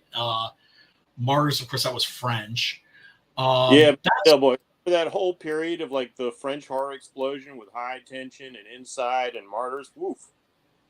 And oh god, the Calvaire, The Ordeal. I don't know if you've seen that one. That's we're talking about the kind of movies that I don't know. I watched The Coffee Table and I felt like I didn't get the movie I wanted. But I did get the movie I needed. Yeah, I'm with you. There's movies that I like. I'm like, wow, that was an incredible cinematic experience, but I'll never go back to it. Right. Like Lars von Trier's Antichrist. That movie blew my hair back, but I only need to see it the one time. Right. And of course, the the legendary Serbian film. Yes. Is talk about a shock and awe of cinema. Yes. But it's still like once you get past, if you can, it's not going to be for everything. If you can get past what the subject matter is, you're like, this is an impressive film, but I will never watch it again. Glad I saw it. Do I recommend it? That's always the question, right? Yeah. And that depends. Cannibal Holocaust. Depends on who's asking. Head in certain respects. Once again, depends on who's asking, doesn't it, Brian? Yeah, definitely. Yeah. So I would say 1 through 3. Which ones? He's all kinds of crazy shit for me to watch. I'm like, what the fuck did you just have me look at? the genius of the Human Centipede films is each film is completely different in tone. They're all a different experience. I haven't watched any of them. Are those worth watching?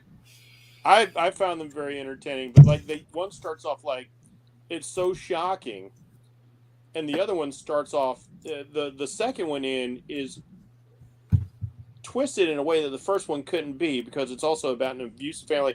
Because you find out the first one in the second film is actually a movie in the second film's universe, and this character gets inspired by it. So you go from having a mad scientist to like some abuse schmuck trying to recreate it, and the third one is it's Evil Dead. It's Army of Darkness. It is complete satirical camp. And it's a laugh friggin' riot about people getting sewn mouth to ass in a prison. And it's like, how can you say that about this movie? But it's like me and my friend, like God rest his soul, we laughed our heads off watching that last movie. See, Brian knows I laugh at almost all of them. I sit here and giggle my ass off at most of the movies that he makes me watch. Right? You know what drives me crazy? I'm not going to talk too much about like the last debate, but I'm just going to drop this little fact. Stuart Gordon was totally down for making a Reanimator sequel called Reanimator Goes to Washington. Oh my goodness! Which was going to be written by his partner Dennis Paoli, who wrote the original Reanimator and Castle Freak, and did all the Stuart Gordon horror movies with him. For all the people who've been making the Weekend at Bernie's jokes, no, that just collided with that right now. Right? Here's mine. Like, damn. Hold up, guys. The big heroes in taking down the corrupt. Okay, like Mac Bolan takes out the mafia, right? Right. Where the fuck is Mac Bolan right now? We need him. He's a pulp character. Pops. I hate to break it to you. I mean, I want to see Mac goes to DC, right? I mean, I'm just saying.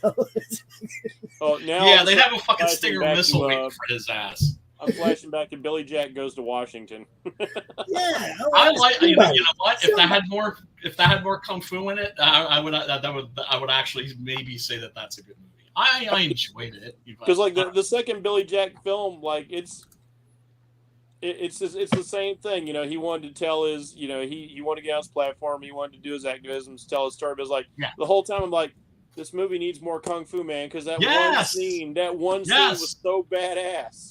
Trial of Billy Jack, I really enjoyed, right? And because you did get some ass whipping, and then of course, I mean, my God, man, I'm always shocked at how people like that. Those movies and that character, they've been scrubbed.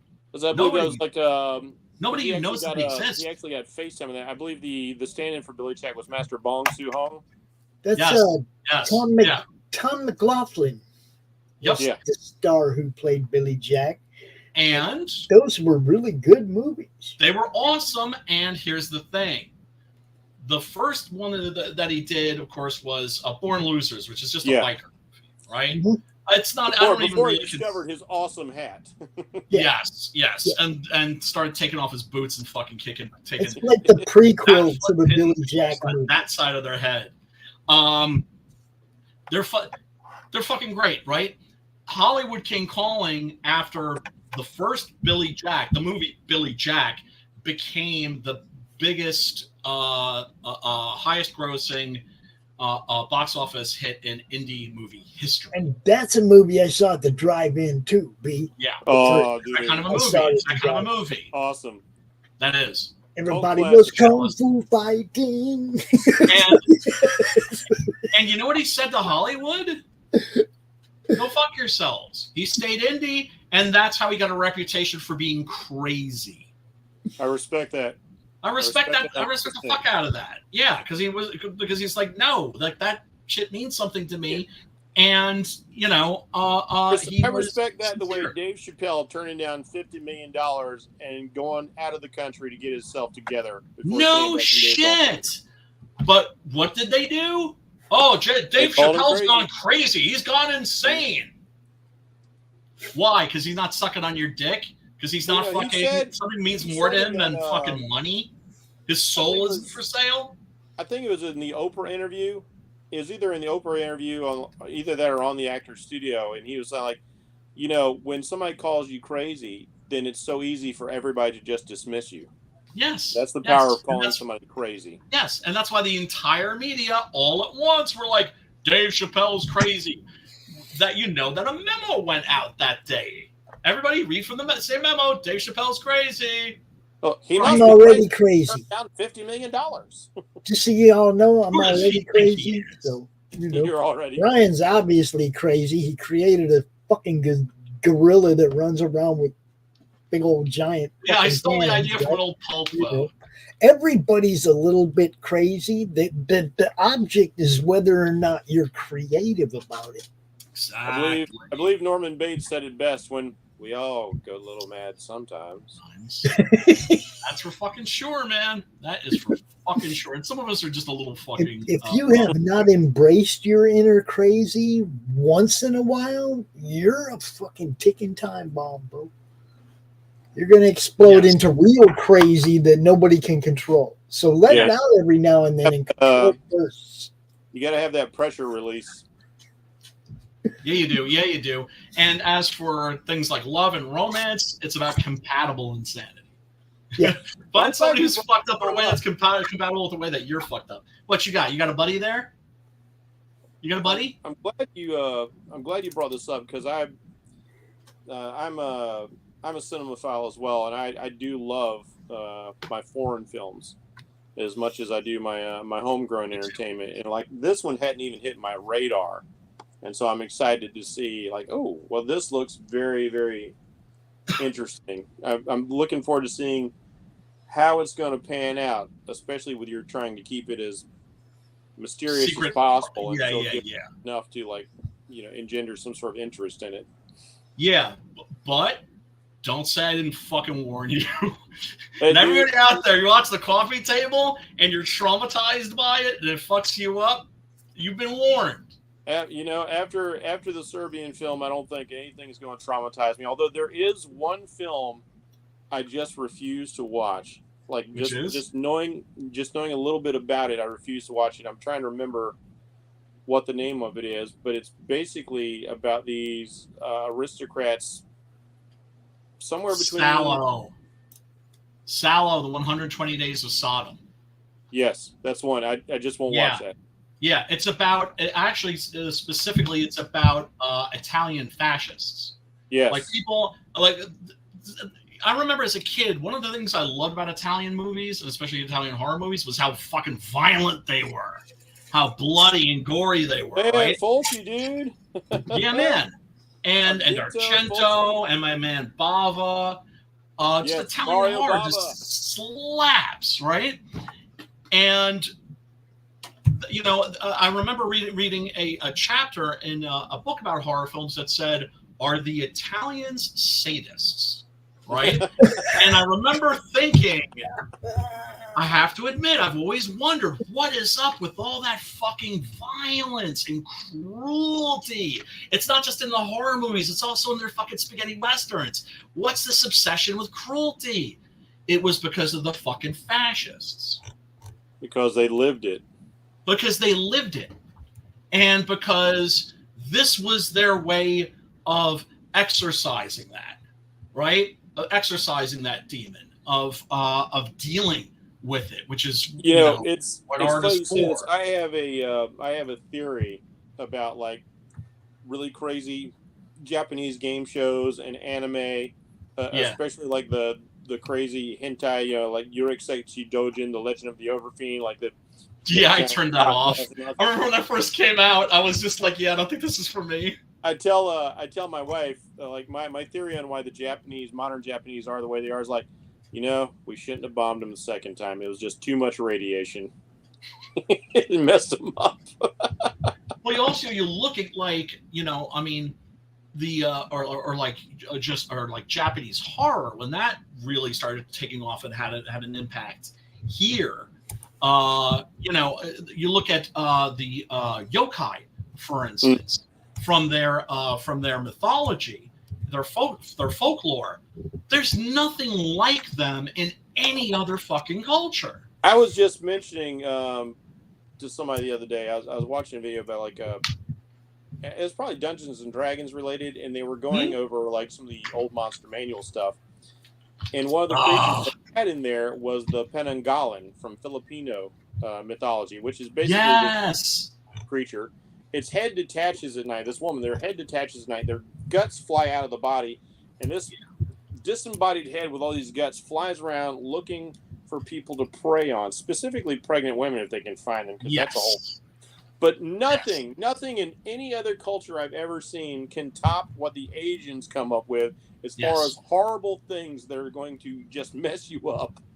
Well, because they're also silly and scary at the same time, and that's a concept a lot of Americans I know have a problem with.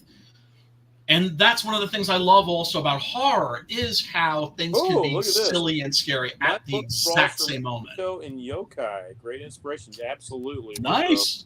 Hey Woodrow, if you want to drop the link, pimp your shit. Have at it, Hoss. You are certainly welcome to do so. We support our fellow. Like you said, like the concept. When you hear about the concept, like I forget the name of the Japanese monster woman whose neck extends like an anaconda to go get you. And it's yeah. I forget too. It's a silly thing, but like, can you imagine if you actually saw that? You would shit yourself with fear. Absolutely. You would shit. Look, Lewis Carroll, fucking Alice in Wonderland, Through the Looking Glass. Point. If I'm walking down the street and a fucking flower starts talking to me, I'm gonna be fucking shitting myself with fucking fear. It's like that. Lewis Carroll is the closest thing to Asian horror that we've got in the West. Right. But it's lighthearted and it's fun because it's all about tone. I don't know. Right? It depends on the plant. B. If it's a mushroom with red mushroom with white spots on it, I'm gonna talk to that mushroom. Right. Get in my belly is what you need. Pops is already talking to his plant like, get in my lungs, son. Yeah. Yeah, I mean, it depends on what kind of plant we're talking about. Absolutely. Smoke me. Now, Bracey, have you ever heard of a movie called Don't Look Now by Nicholas Roeg? Yeah. Oddly enough, I discovered that this movie is like one of the top movies that's being streamed right now. Ooh. This movie is finding a modern audience. And this is one of those movies that I've always considered criminally underseen. Doesn't get the love necessarily that it deserves. I shouldn't say that, because people who are, cinephiles and people who are like hardcore horror fans. Maybe is it because Sutherland recently died? You know what? I think that's got to be it. Right, because this stars the late, great Donald Sutherland. Oh, well, yeah. And this actually ties a little bit into the coffee table because this is also about the worst thing in the world. Yeah, it's about loss and it's about obsession. Yeah, and this is one of those movies that after you see it, it's going to haunt you. This is a movie that gets under your skin. Plot-wise, it's kind of like an Italian giallo. Yeah. It's set in Venice. and there is a killer that's going around, shaking people. That is wearing, black gloves, if I remember correctly, right? Yeah. And the real horror begins at the beginning of the film, where Donald Sutherland's character is this guy, and he loses his daughter. His daughter drowns in a pond. And that takes me back to the Lars von Trier's Antichrist. Right. Another movie. I still haven't seen. Oh, dude. It's on my list. It's like next on my list, actually. I actually have a deal with friends. We insist that we do take turns watching movies. I'm going to give you a bit of a spoiler here because it's the opening scene of the film. Yeah. But everything precipitates after that. But the couple in the film lose their child, and you see how they lose their child in the opening scene. And and that just sets the tone right there. Like watching them try and deal with it in this horror movie context and how it's going to play out. And it kind of reminds me of that, because that's such a gut punch that you're just there for the whole thing, no matter what else happens afterwards. You know what? I actually had my plan was to watch that this week, but I just watched The Coffee Table. And I think I might need a little recovery period. I think I might need, some Hong Kong it's one of those films, because after you watch it, we'll have to talk about it again, because the story was changed because his original script idea was leaked. So don't research it, don't do anything about it. Right. Because I wish the script hadn't been leaked, because the story he came up with was really, really good, but I would have liked to have seen how his original motivation for the events of the plots worked out if the original script hadn't been leaked. I mean, he was so despondent over it, he almost did not make the film. You know what? But that's what pisses me off about the internet, right? It's like they have to change everything because of spoilers on the internet. That should not be affecting art. Yeah. I mean, because this movie was so impactful. I ended up processing it for weeks afterward. I really got to mull that over. And of course, it's got the amazing Willem Dafoe in it.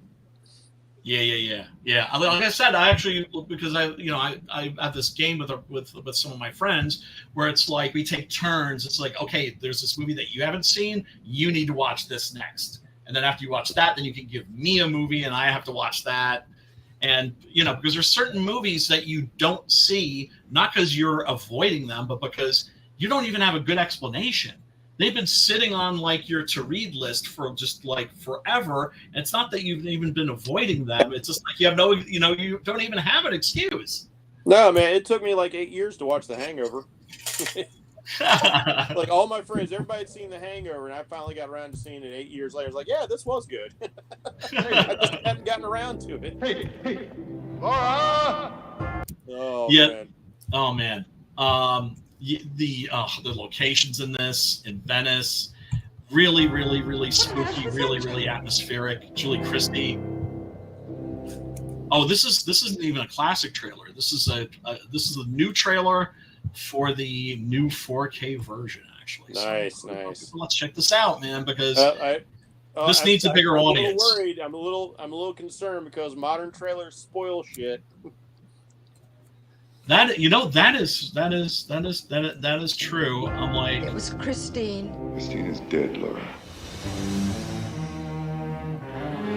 Yeah, it's about this couple. They lose their child. She drowns. The scene where Donald Sutherland pulls her out of the water is fucking agonizing, gut wrenching shit. You're sad. So it's right off the bat, this movie is not fucking around. This is about it has deeper intentions. You're so sad, and there's no need to be. I've seen her. My sister's psychic. You can't contact people. Best British film of all time? I don't know if I'd say that. Nicholas Rose, by the way, not British. I'm sorry? That's a bold claim to make. Yeah, it is. I mean, don't get me wrong. This movie is top tier. It's top 20, I would say, for the horror genre. It's Christine. Christine is dead, Laura. looks beautiful. You're sad. Yeah, You're it does. so sad, and there's no need to be. I've seen her. My sister's psychic. You can't contact people, can you? She's trying. I'm trying. Nicholas Rogue. I mean, definitely his best movie. I'm trying to think of what people would know him for. He did The Witches. Okay. Yeah. With Angelica Houston. He did. The Man Who Fell to Earth. With David Bowie, classic. Bowie. Trying to get in touch with us.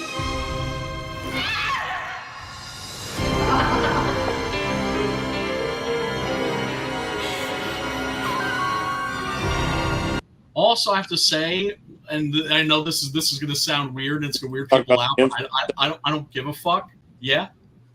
This has one of the best. This has what I think is one of the best sex scenes in a movie ever, and I don't mean that it's like hot or erotic. I know, like, as a writer, one thing I dread would be writing a sex scene, right? And I would do just about anything to avoid it. But if the story needs it, the story needs it, and this, as long as it serves the story, needed that's it. my only caveat. Yeah, because this is a couple that they've lost a child and they're grieving, but they still love each other, and they're fucking, which they should be. This is exactly what they should be doing, right?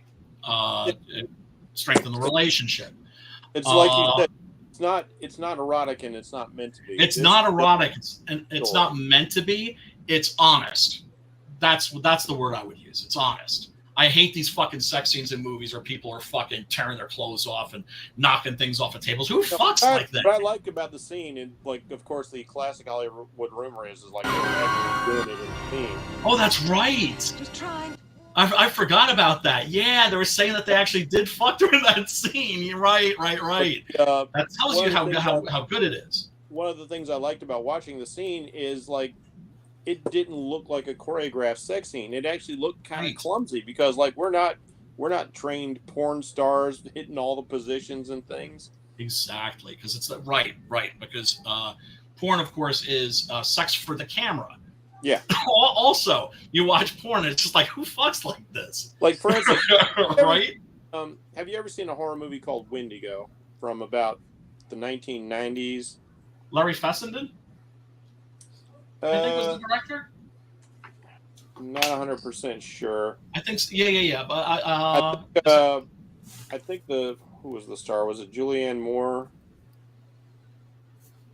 There's a sex scene in there that I watched, and I was like, if I ever got the chance to meet this actress, I'd ask her such an inappropriate question, because I'm like, wow, this looks so incredibly authentic, because it's not done for the camera, like porn.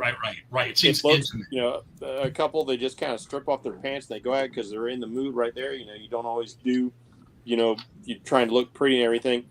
And she does this thing where her husband is entering her. And they're on the couch, and she grabs the backs of her thighs and she pulls them forward to give him a better angle. I was like, that is something people do. Like, yes. That's yes. Like yes. McDowell walks down the hallway in A Clockwork Orange and just absentmindedly scratches his ass. That's like reality, like that. It's such a stupid thing. I think like oh, she'd be horrified if I asked her this question, but like, I was like, did you, like, wow, that was one of the most realistic things I've ever seen in a film. Yeah. And authenticity is. I remind you, you wouldn't want that kind of a sex scene in like some high fantasy thing or something like that, right? It depends on the genre, but it is like the sex scene in this. Like I said, I live in mortal terror of the idea of having to write a sex scene at some point. do not want. So when I see it done so well, I'm just like, fuck. She won't. Are you gonna do like the whole Gone with the Wind thing? Like, he carries her up the stairs. The next morning she wakes up like, oh, I am a glow. Is that how you want to? No, I mean, I want to keep it. Well, once again, it depends on the story. Depends on the genre. I consider myself mostly a pulp writer. That doesn't mean that I don't hope that maybe I might have like a Watchmen in me or something like that. When it comes to writing a sex scene, yeah, a person who does it extremely well without doing it for graphic shock value like George R. R. Martin does with the Game of Thrones, but it really seems to serve the story whenever I've seen him do it, is Stephen King. He knows how to write a sex scene between two people, whether it's out of desperation, whether it's out of love, whether it's out of pain. He seems to understand how to write that for whatever situation's required. Oh, for sure. For me, if I was going to write any kind of sex scene, it's like I would go get me a hottie, somebody I know, you do your research? I know, and I would be like, hey, if we was doing this, I want your input from your side as well, and I would write it from both sides of the equation rather than, and work it out together. Yeah, that's actually a very cool thing. You know, Pops, like good writers will do their research, and they'll like I've got a little story I'm writing right now, and I'm going to need to go talk to people who run fishing boats because I need to know what goes on and how they live and what they do. Right. Well, it's great if you can do real life research like that rather than just get it off of fucking Wikipedia or some shit, which is what I suspect most people do. Oh man, like Wiki, you know, I watched some people who like critique, comics, and you can tell the people who have loved the genre, who grew up reading comics and understand the characters and they know the history and they're willing to do the research, versus people who are in comics to write for clout or trying to get the Netflix deal, whatever, and they don't know shit about the characters, and you're like, you read the Wikipedia to understand Wolverine, right? That's where you got your information. Or now they can just watch the movies. Yeah. And that fucks them up even worse. Yeah. But the thing is, there's always going to be people who give a fuck, right? Yep. Like one of the things the most comforting things I ever heard was something that Denny O'Neil said, that a hack is not a shitty writer. A hack is a writer that doesn't give a fuck. Yeah, a lazy writer that don't care. Yeah, don't care. Perfect description. Absolutely perfect description. And and that just was such a monumental relief to me. I went, because I'm like, I will always give a fuck. Like no one will. I'm never going to make something that's not sincere, because that's a waste of my time and your time. And I'm sure this is phone shit in. Don't take the funk. I'm sure this is the same for you. One of the reasons I like a lot of movies that are considered to be bad movies, and legitimately by certain metrics, you can claim they're bad movies. Right. But you can tell the people involved really were invested in the project. Yes. They were committed. They were having fun. Because nobody sets out to make a bad movie. Right. Sometimes it just happens. Right. Well, you know what? I've always traditionally believed that, but then I look at movies like the Machete and the sequel, okay. And I'm like, they're trying to make a bad movie, and that's just not cool. Do you know what I'm saying? It's like they're trying to make a cult movie. And when you try to make a cult movie, I mean, some people can do it. Like Kick-Ass is a rare example of a movie that's trying to be a cult movie and actually succeeds in being a cult movie. But I don't know if this was their intention, but Killer Clowns for Outer Space is one of my favorite examples. You can't go into that movie being serious, but it's so awesome. Yes. There's a video game now. Oh no! There's yes, where I think you can play the clowns or their victims. And the Chiodo brothers are fucking nuts, man. Those guys have got clown on the brain. I would love it if, one of my favorite video games to play is Dead by Daylight. I'd love it if one of the clowns had cast. Dude, are you a killer main? Who's your favorite killer? Ooh. I like me some Pinhead. I like me some Chucky. I like my Freddy Krueger. Massive disappointment. I don't know why they didn't get Robert Englund to do some lines for him. Huh? I like Michael Myers because he's so stealthy. He always kind of knows it. Like, he doesn't have to like ring the bell to go invisible. It's like, as long as you just walk and as long as you're pacing. Yes. But yes. I tell you who's really great as far as sneaking up on people. Yeah. Is Jigsaw, because he's got the crouch. Oh. I love catching people who are like making their way through like the fields of corn or grass and stuff like that. I love kind of creeping up real low and popping up and sticking them. Oh, you know what? Because I've heard some people say that character is awesome in that game. I should maybe get that. I know that Steve's got a summer sale right now. So that's I love the Tombstone Myers is the shit. I've leveled up my Michael Myers the most just because I'm a big fan of the Shape. And like, not Michael Myers, I go by the OG. He is the Shape. That's what I always called him. But then you say the Shape and people don't know who you're talking about. Right. Right. And then it's watch after the credits of the first Halloween movie. Yeah. For those of you who don't know, if you watch the end credits of the first Halloween movie, the killer in the credits is listed as the Shape. Not Michael Myers, the Shape. Because he has the blank face because he is evil in the shape of a man. They keep talking about, he is evil. He's the boogeyman. All this. Yeah. And I mean, the very end of the film. These are my canon when it comes to Halloween. Halloween 1, Halloween 2, Halloween H2O, because that ends it. You don't need all that other crap. It's just funny. Like, anybody who hasn't looked this up, you should. The various Halloween franchise timelines, because they're all different. Yeah, and they're all picking up from different spots. Because I can't keep track of that shit, man. With the Shape, it's like, to me, it's like the reason he's called the Shape is because that's not Michael Myers. Michael Myers is not home, right? And you find out, to me, I remember when I was seeing that movie as a kid in the theater. I actually had a mom. How cool is this? How cool is my mom? She took me to see fucking Halloween when I was a little kid. I wanted to see that shit. She was like, all right, we'll go. And because she knew I loved watching horror movies and she knew I could handle that shit. And it had gotten great reviews. She was even a little curious. And yeah, it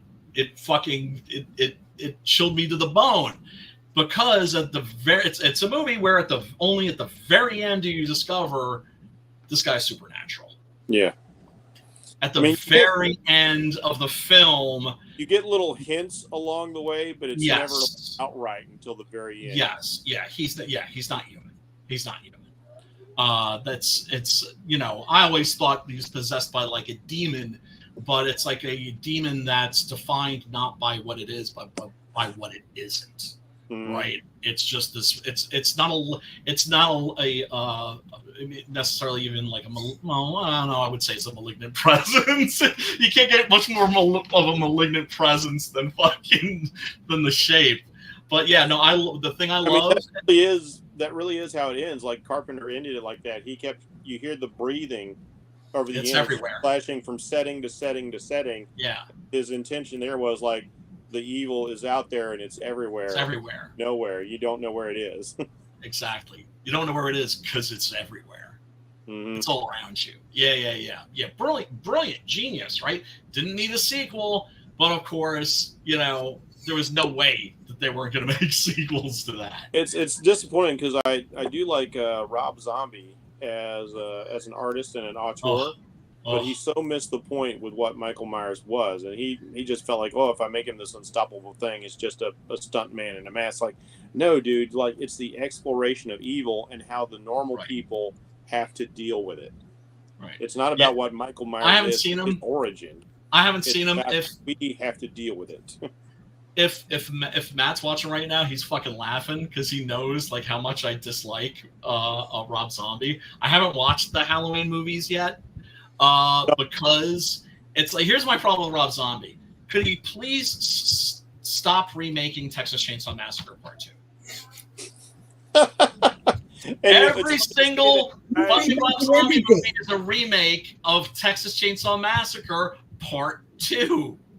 When I watch Rob Zombie's Halloween, Part 2 is just a total piece of crap. Goes way off the rails. He tries to throw everything in the kitchen sink in there. Yeah, I heard there's a fan edit that's supposedly good, but I haven't watched either. The first movie, if you accept that this is Michael Myers and not The Shape, right? He's telling an alternate universe story. Works. It works as a guy who was crazy as a child and is crazy as an adult. So it works as a really good slasher film. He knows he's really got a good eye for the camera because he's been directing his own videos for years. He knows how to put together a shot. He knows how to build tension. He understands pacing. I've enjoyed several of his other films, some more than others. Some are like, others are like, whoa, that was really good. Man. Oh. I like the Lords of Salem quite a bit as a almost T West level slow burn of a horror movie, because he's obviously a big fan of like 70s cinema and stuff. Right. Ty West does it a little bit better. Ty West is better. Like House of the Devil, absolutely. Yeah. Film. Yeah, Maxine's coming out this summer. Nice. Right. So that's gonna be like the third installment in the X trilogy, and both X and Pearl were excellent. I haven't seen Pearl yet, but man, X. It's good. X. Whoa! Because the trailer was deceptive, and I love that. I love that the trailer deceived me because I hate trailers to give away everything. But when I'm first watching the trailer for X, I'm thinking these guys are renting out this barn, they're filming a porno, and what they don't know is this grandpa's old lady is a werewolf. I thought she was going to be a werewolf the whole movie until past the third act. So past the first act is like, oh, this isn't what the trailer sold me, but I'm into it. I'm so into it. Right. Man, so good. The performance the lead gives in there. Goff. Yeah, fantastic. And a lot of people watched that and they didn't realize that she was playing both parts. That she was playing I get it. She does such a good job, and the makeup is so good. Yeah, but I could. But you're supposed to notice, at least, it's. I could get it in her voice. It's hard to completely mask your voice. Right. Exactly. Right. But it's an artistic choice. Like I loved in the remake of Suspiria. I loved realizing that. Like after a while, I was like, Tilda Swinton's playing the old man. And she's doing it extraordinarily well. Well, she's incredible. I started picking up certain bits of her voice. What's that? I'm a huge Tilda Swinton fan. Dude, like when they when they were talking about like making like Doctor Who a woman, my first thought was like, somebody call Tilda Swinton. She's perfect. Seriously. It's a bad idea to begin with, but if you are going to do that, but if you're going to do it, call Tilda Swinton, please. There's a reason why she plays ethereal characters like an angel in the American Constantine. She, Gladys, the White Witch. Look, hey man, I know some guys are going to be like, are you a little light in the loafers? I think she's hot. I always found her hot. Look at that. There is something mesmerizing. There's something sexy about her. Without her looking like Angelina Jolie, but she has a quality about her that just draws you right in. For sure. Like remember her in The Island with Leo DiCaprio? Yes. Yeah. And that fantasy that she did where she plays an immortal, Orlando. Oh, Orlando, yes. That's really good. Where she plays an immortal man who wakes up one day turned into a woman and still immortal. For her because she can play these androgynous roles effortlessly. Perfect. Yeah, man. And also she thinks that what do I call it? Why am I suddenly blanking that? I know it's because I'm getting tired. We should probably wrap the show up soon. Bracey, thank you so much for hanging out, man. It's a pleasure meeting you. You were always it's my pleasure. I'm glad I'm glad I happened to see like you guys were on. I was like, oh, I love horror movies. I want to come in, support, open invite, in chat, and Pop's like, hey, come on. It was funny because I posted the Galaxy of Terror that we were going to play that at our normal slot because Brian might have been out partying. Right. And Bracey's like, oh, Galaxy of Terror, I want to be there for that. I'm like, oh, dude, sorry, it's replay, man. One of my all-time favorite movies. Like, as far as I'm concerned, that and like Death Race 2000 are the pinnacle of Corman. And then Brian hits me up and he goes, I might not be going to that party, so be ready because we might go live. So I moved the Galaxy of Terror replay to 1 a.m. So after this, you'll still be able to watch more Horror Movie Club ancient episodes with Mr. Christgau. See? Yeah, man. That's odd you should mention Death Race 2000. I was wearing this t-shirt. Dude, love that movie. Frankenstein. Hey, dude, like I mean, like it's got the best sight gag of any movie that's supposed to be a black comedy. When he taking out the doctors and nurses. Taking out the doctors and nurses at the hospital was the best part of the movie. Yeah. That was that's the thing. It's just like this guy's the shit, because you're expecting him to be like this evil serial killer, and it's like no. You get a whole bunch of points for the old people in the wheelchairs, right? And you only get a few points for the doctors behind the hedge. But dude was like, man, fuck it, I'm taking out the doctors behind the hedge. Yep. I saw that as a child, and that's where I understood. I finally understood, like, okay, this isn't just post-apocalypse. This guy really is a hero. Yes. He is a hero, because anybody who put old people out to die like that, and he runs those fuckers over, good for him. Yep. I'm on board. Yeah, no, he's just taking out the garbage in that fucking movie. Dude, He's just taking out the garbage. Great movie. Pat Mills wrote a sequel comic for the Roger Corman comics, which weren't around for very long, and it starts out great, and then it just kind of like goes downhill, and then it just stopped. It got canceled.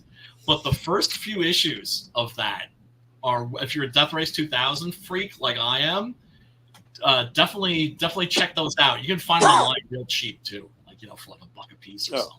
I think I just want to add one thing real quick because I'm on the mailing, so I get the information on this.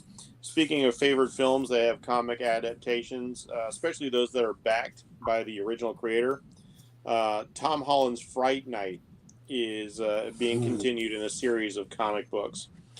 He recently wrote an expanded continuation of the story of the Fright Night movie, with Jerry Dandridge and Charlie and all that, and it's flipping terrific. And you can even get like an audible of it with Chris Sarandon, Jerry Dandridge himself, narrating the book, which is as awesome as it gets, man. But yeah, he's continuing that story on in comics, and I love to see these. That's awesome.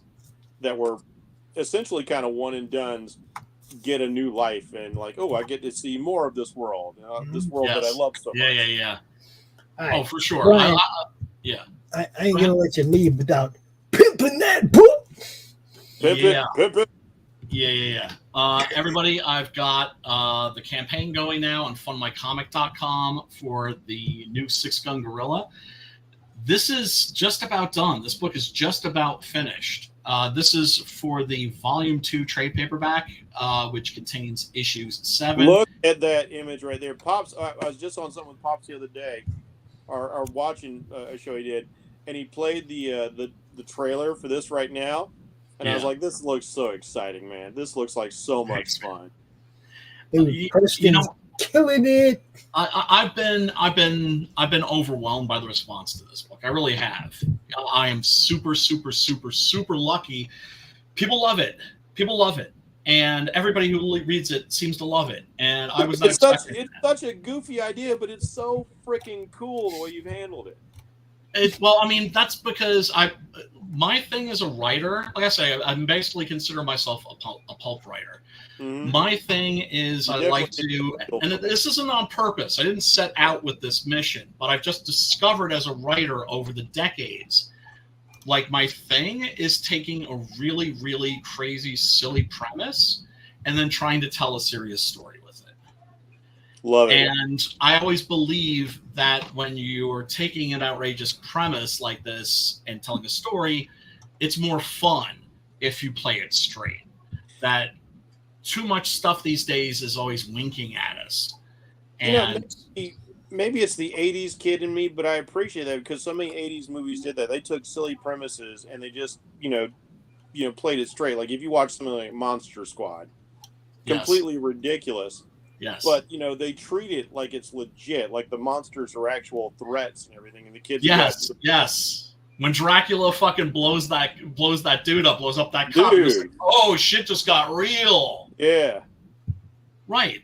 And unfortunately, Universal, they don't know what to do with their monsters, unfortunately, which is make them scary again. I wish it would give me the chance to write some stuff. Oh, dude, you know what I wouldn't give? Like a dream project for me would be like House of Frankenstein. Right? I'm talking. Well, but first they should do a Dracula movie, a Frankenstein movie, a Wolfman movie, and then do fucking House of Frankenstein. Didn't you think the MonsterVerse? Didn't you think the Universal MonsterVerse was going to take off? Because I love the Benicio del Toro Wolfman. You know what? I do too. I do too. Start. Yes. I have issues with that movie. I think it's far from perfect. But what can I say? Do I love it? Yeah, sure. Yeah. What can I say? And it was a great starting point. They were going to do a remake of The Bride of Frankenstein with it was going to be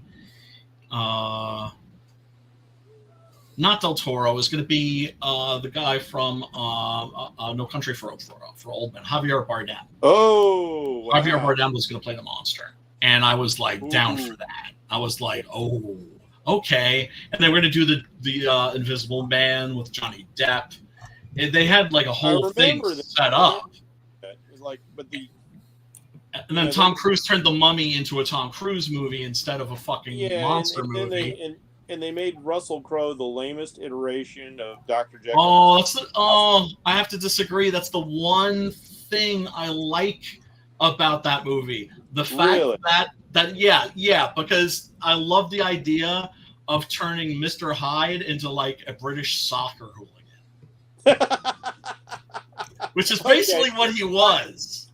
I get where you're coming from. I love that scene. That scene I love that scene. It's the only thing I like. And also, Russell Crowe, is once again, it's like you cast somebody that's almost already like the character, right? He's definitely a roughneck.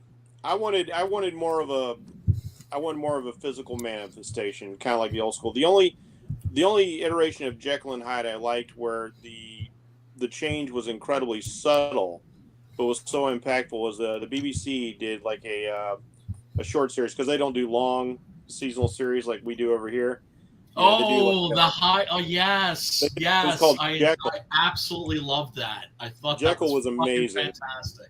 Jekyll is amazing, folks. If you haven't seen that, it's on Netflix. It's just called Jekyll, and it's a BBC production, and it's a really great, fun, smart, interesting take on Dr. Jekyll and Mr. Hyde. I don't remember.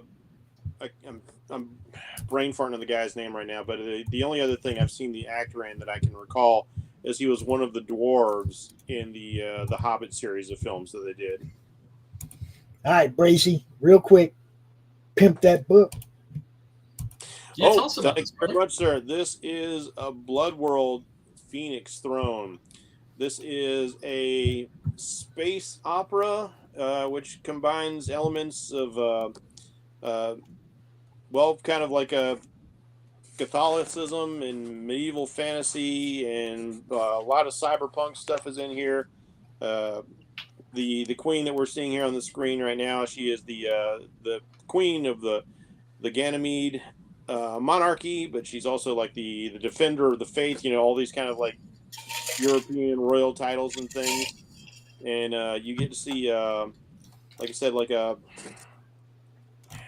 don't want to compare it to other things too much, but it's very much like Dark Ages medieval with sort of like higher end medieval, but it's also space fantasy. We've got power armor, we've got traditional weapons like energized swords and axes and things, but people are also shooting gravity beams and plasma weapons.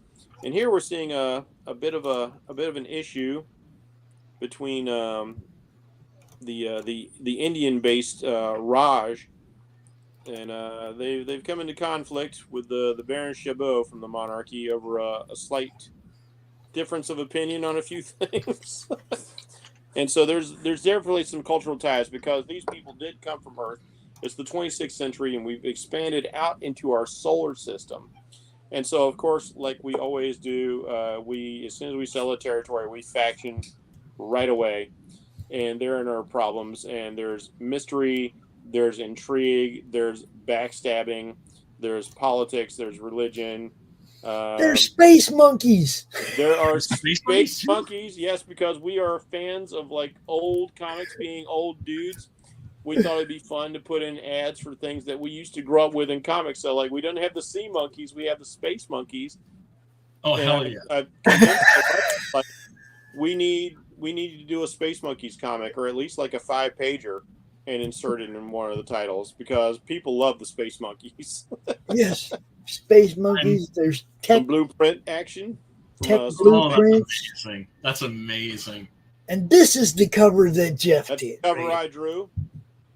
Very cool. We have a couple different colors. We have the color cover. We have the black and white cover because initially I did it in black and white. I was wanting to kind of like I draw digitally. I've been drawing digitally for many years now, but I wanted to see if I could draw like I used to when I was just solely working in pen and paper, and applied some of my airbrushing techniques as well from when I was painting motorcycles. So I did that, and then we have this cover painted by another. Can I just interrupt you for a second? I'm sorry, being like horribly rude, but I can't help it, and I hope I'm not being dickish asking this. Is that Fabio? Yeah. Fabio rules. When I was reading the script, and David Nemesis Howard, or Nim as we call him, was telling me about the character, and he's like, he wears this.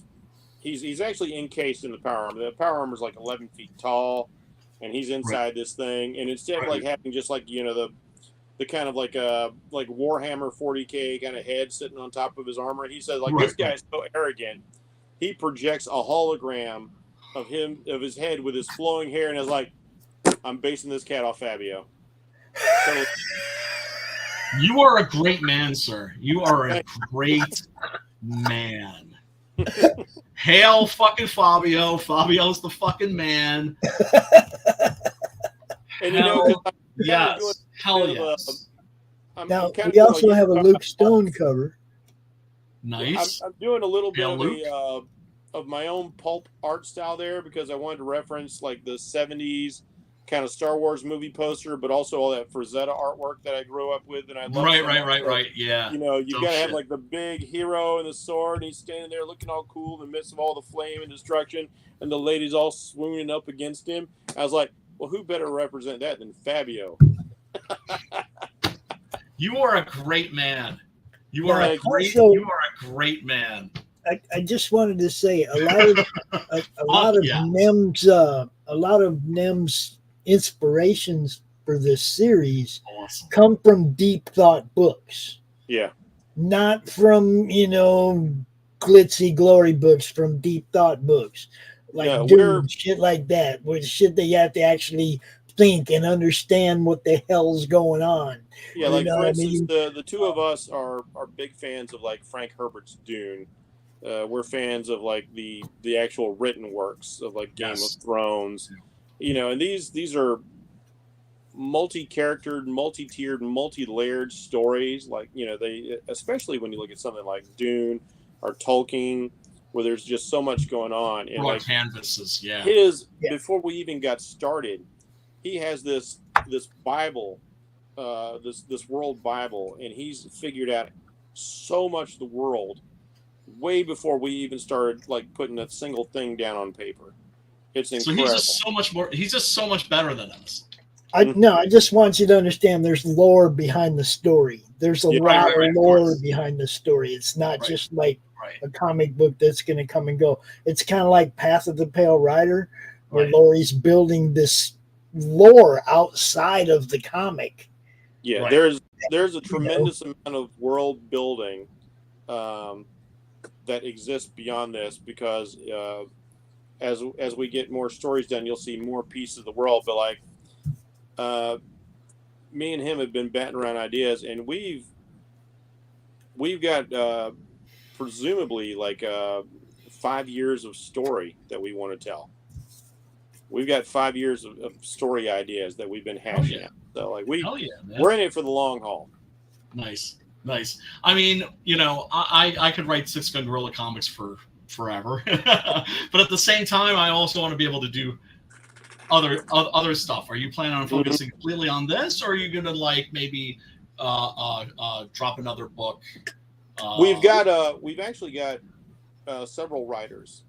When at first this started as like a book project, Nim wanted to pitch out, like, you know, as your writers, you bat ideas around with each other. Yeah, and we were so inspired by what he was writing, and said like, I said like, I would like to tell like a Conan the Barbarian story, but in a mutant wasteland sci-fi setting. And he says, well, the Earth is kind of ruined, so you could totally do that. And the other guy said like, I'd like to tell a story of like, people surviving over here. And the other guy said like, I'd like to tell a story of like, the outside of the solar system, where like people are kind of like more of a Wild West sort of tale, where like people are like in on the asteroid belts and they're mining stuff out there. Right. It's very like, Outland. It's like Wild West. It's like, it's outside of all the political stuff that's going on, whereas like mine's very Conan, and it's like barbarian adventure. Like a guy's got he's got this old piece of technology. He's got this amazing destructive sword, and he's got to fight off mutants and monsters, and plus there's a remnant of humanity right there. Well, there's a remnant of humanity that stays on the Earth, and they've isolated themselves because they've ruined the rest of the planet. So they live in these 10-mile-high cities called the Spires, and they've just devolved into like the end of the Roman Empire debauchery. They don't even know how to keep their cities. The cities are slowly crumbling because nobody remembers how to fix anything anymore. They're just they're just completely self-absorbed. That's awesome. No. This looks great. Everybody, go check this out. Click on the link and check both of them out. Check out Six Gun Gorilla 9 and 10. If you're not like me and you don't have 1 through 8, get 1 through 8 and 9 and 10, or the 2 trades, however you like to do it. He's got floppies, for everybody. He's got trades, he's got it all. Look, you can even get the little Brian Christgau gorilla running around shooting people with a little 3D figure. It's all there. That's so awesome. So have fun, buy comics you love, look at comics, look at them all, because you never know. You might, even if it's something that you don't like, you might know somebody that'd be like, oh, damn. Right. I got a friend that would love that. Absolutely. So don't forget to share those links, people, because that's one of the ways that you can support us without spending a dime. If your stuff's not for us, maybe it'll be for one of your friends. Just cut and paste those links, share in social media. It just takes you a second, and I promise you, it makes a huge difference. 6 months, Phoenix Throne, right there, both of them. Check them out. That's my boy. Yeah, and also to people that are that are friends of mine that are watching right now that know that like there's a lot of fucking drama going on right now, and I got some very, very, very powerful people coming at me and fucking with me. I got a lot of people reaching out to me in private and saying like, hey, like, are you okay? Is everything cool? I am copacetic. Everything is cool. And the people that are trying to fuck me over and ruin me and destroy me and all that shit, better motherfuckers than them have tried. So hey. Yeah, but I do seem to have lost the GIMP demographic.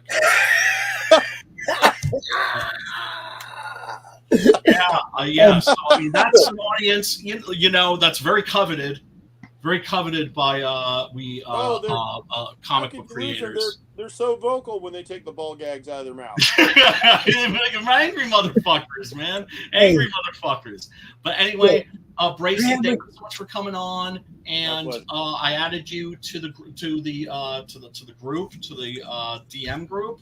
Oh, if you don't want to be on there, just remove yourself. I'm not going to get all butthurt or anything like that. It's just a place where we just bullshit, and I'll drop the links for the shows. And you're welcome to pop in any old time. That's kind of how we operate here. Is like people show up if they feel like it. So thank you for joining us.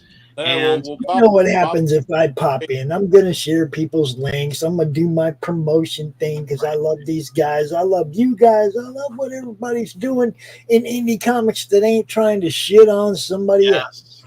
That's right. Yes. Rising tide lifts all boats. Exactly. Your fellow creator is not your enemy. They're your comrade in arms. Treat them like such. One of my favorite quotes that I came up with since I got involved in all this mess is pretty much like this, guys. If you're tearing down what someone else is building, you ain't the hero of the story. No, you're a piece of shit. You just might be a pice of shit. So just saying. Diggity, check yourself before you wreck yourself. Oh, one more. Big sexy outdoors, baby. All right, Pops, do you want to take us out? Yeah, I got this. We're gonna play some of those ad type things because we got people that support us. We got to support them. Right. Spank that subscribe button, people, please, and ring it in, on the bell for notifications. And until next week, peace, love, and metal. Yes.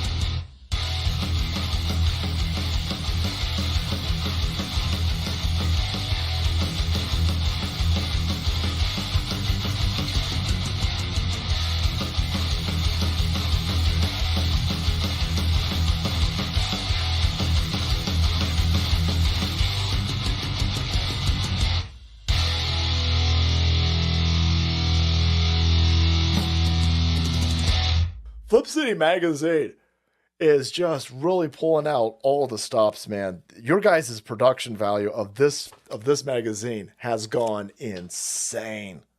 I mean, look at that. I mean, I remember when you guys, it was black and white. Even when it was black and white, I thought your quality was great. But damn, they just really stepping it up a notch. Look at this. James Corbett, boys. James Corbett. Genuinely cutting.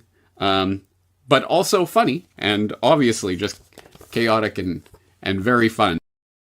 I love Flip City. It has brought new types of badassery and integrity to the print medium.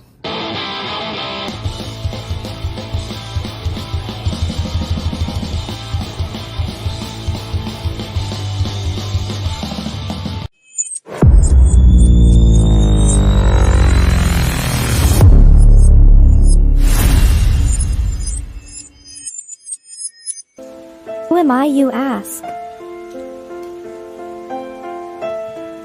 I was created in the middle of nowhere, surrounded by the waste of a dying world. I was bestowed with an insurmountable task: bring peace after decades of death, persecution, and chaos.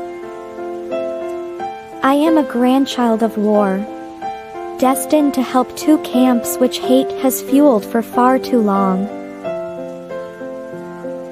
Surprisingly, I am not alone. Have an odd bunch to make the road a little more bearable. Come with me to bring hope where there was despair, respect where there was resentment, creativity where there was destruction. I am Pinocchio, and this is my story.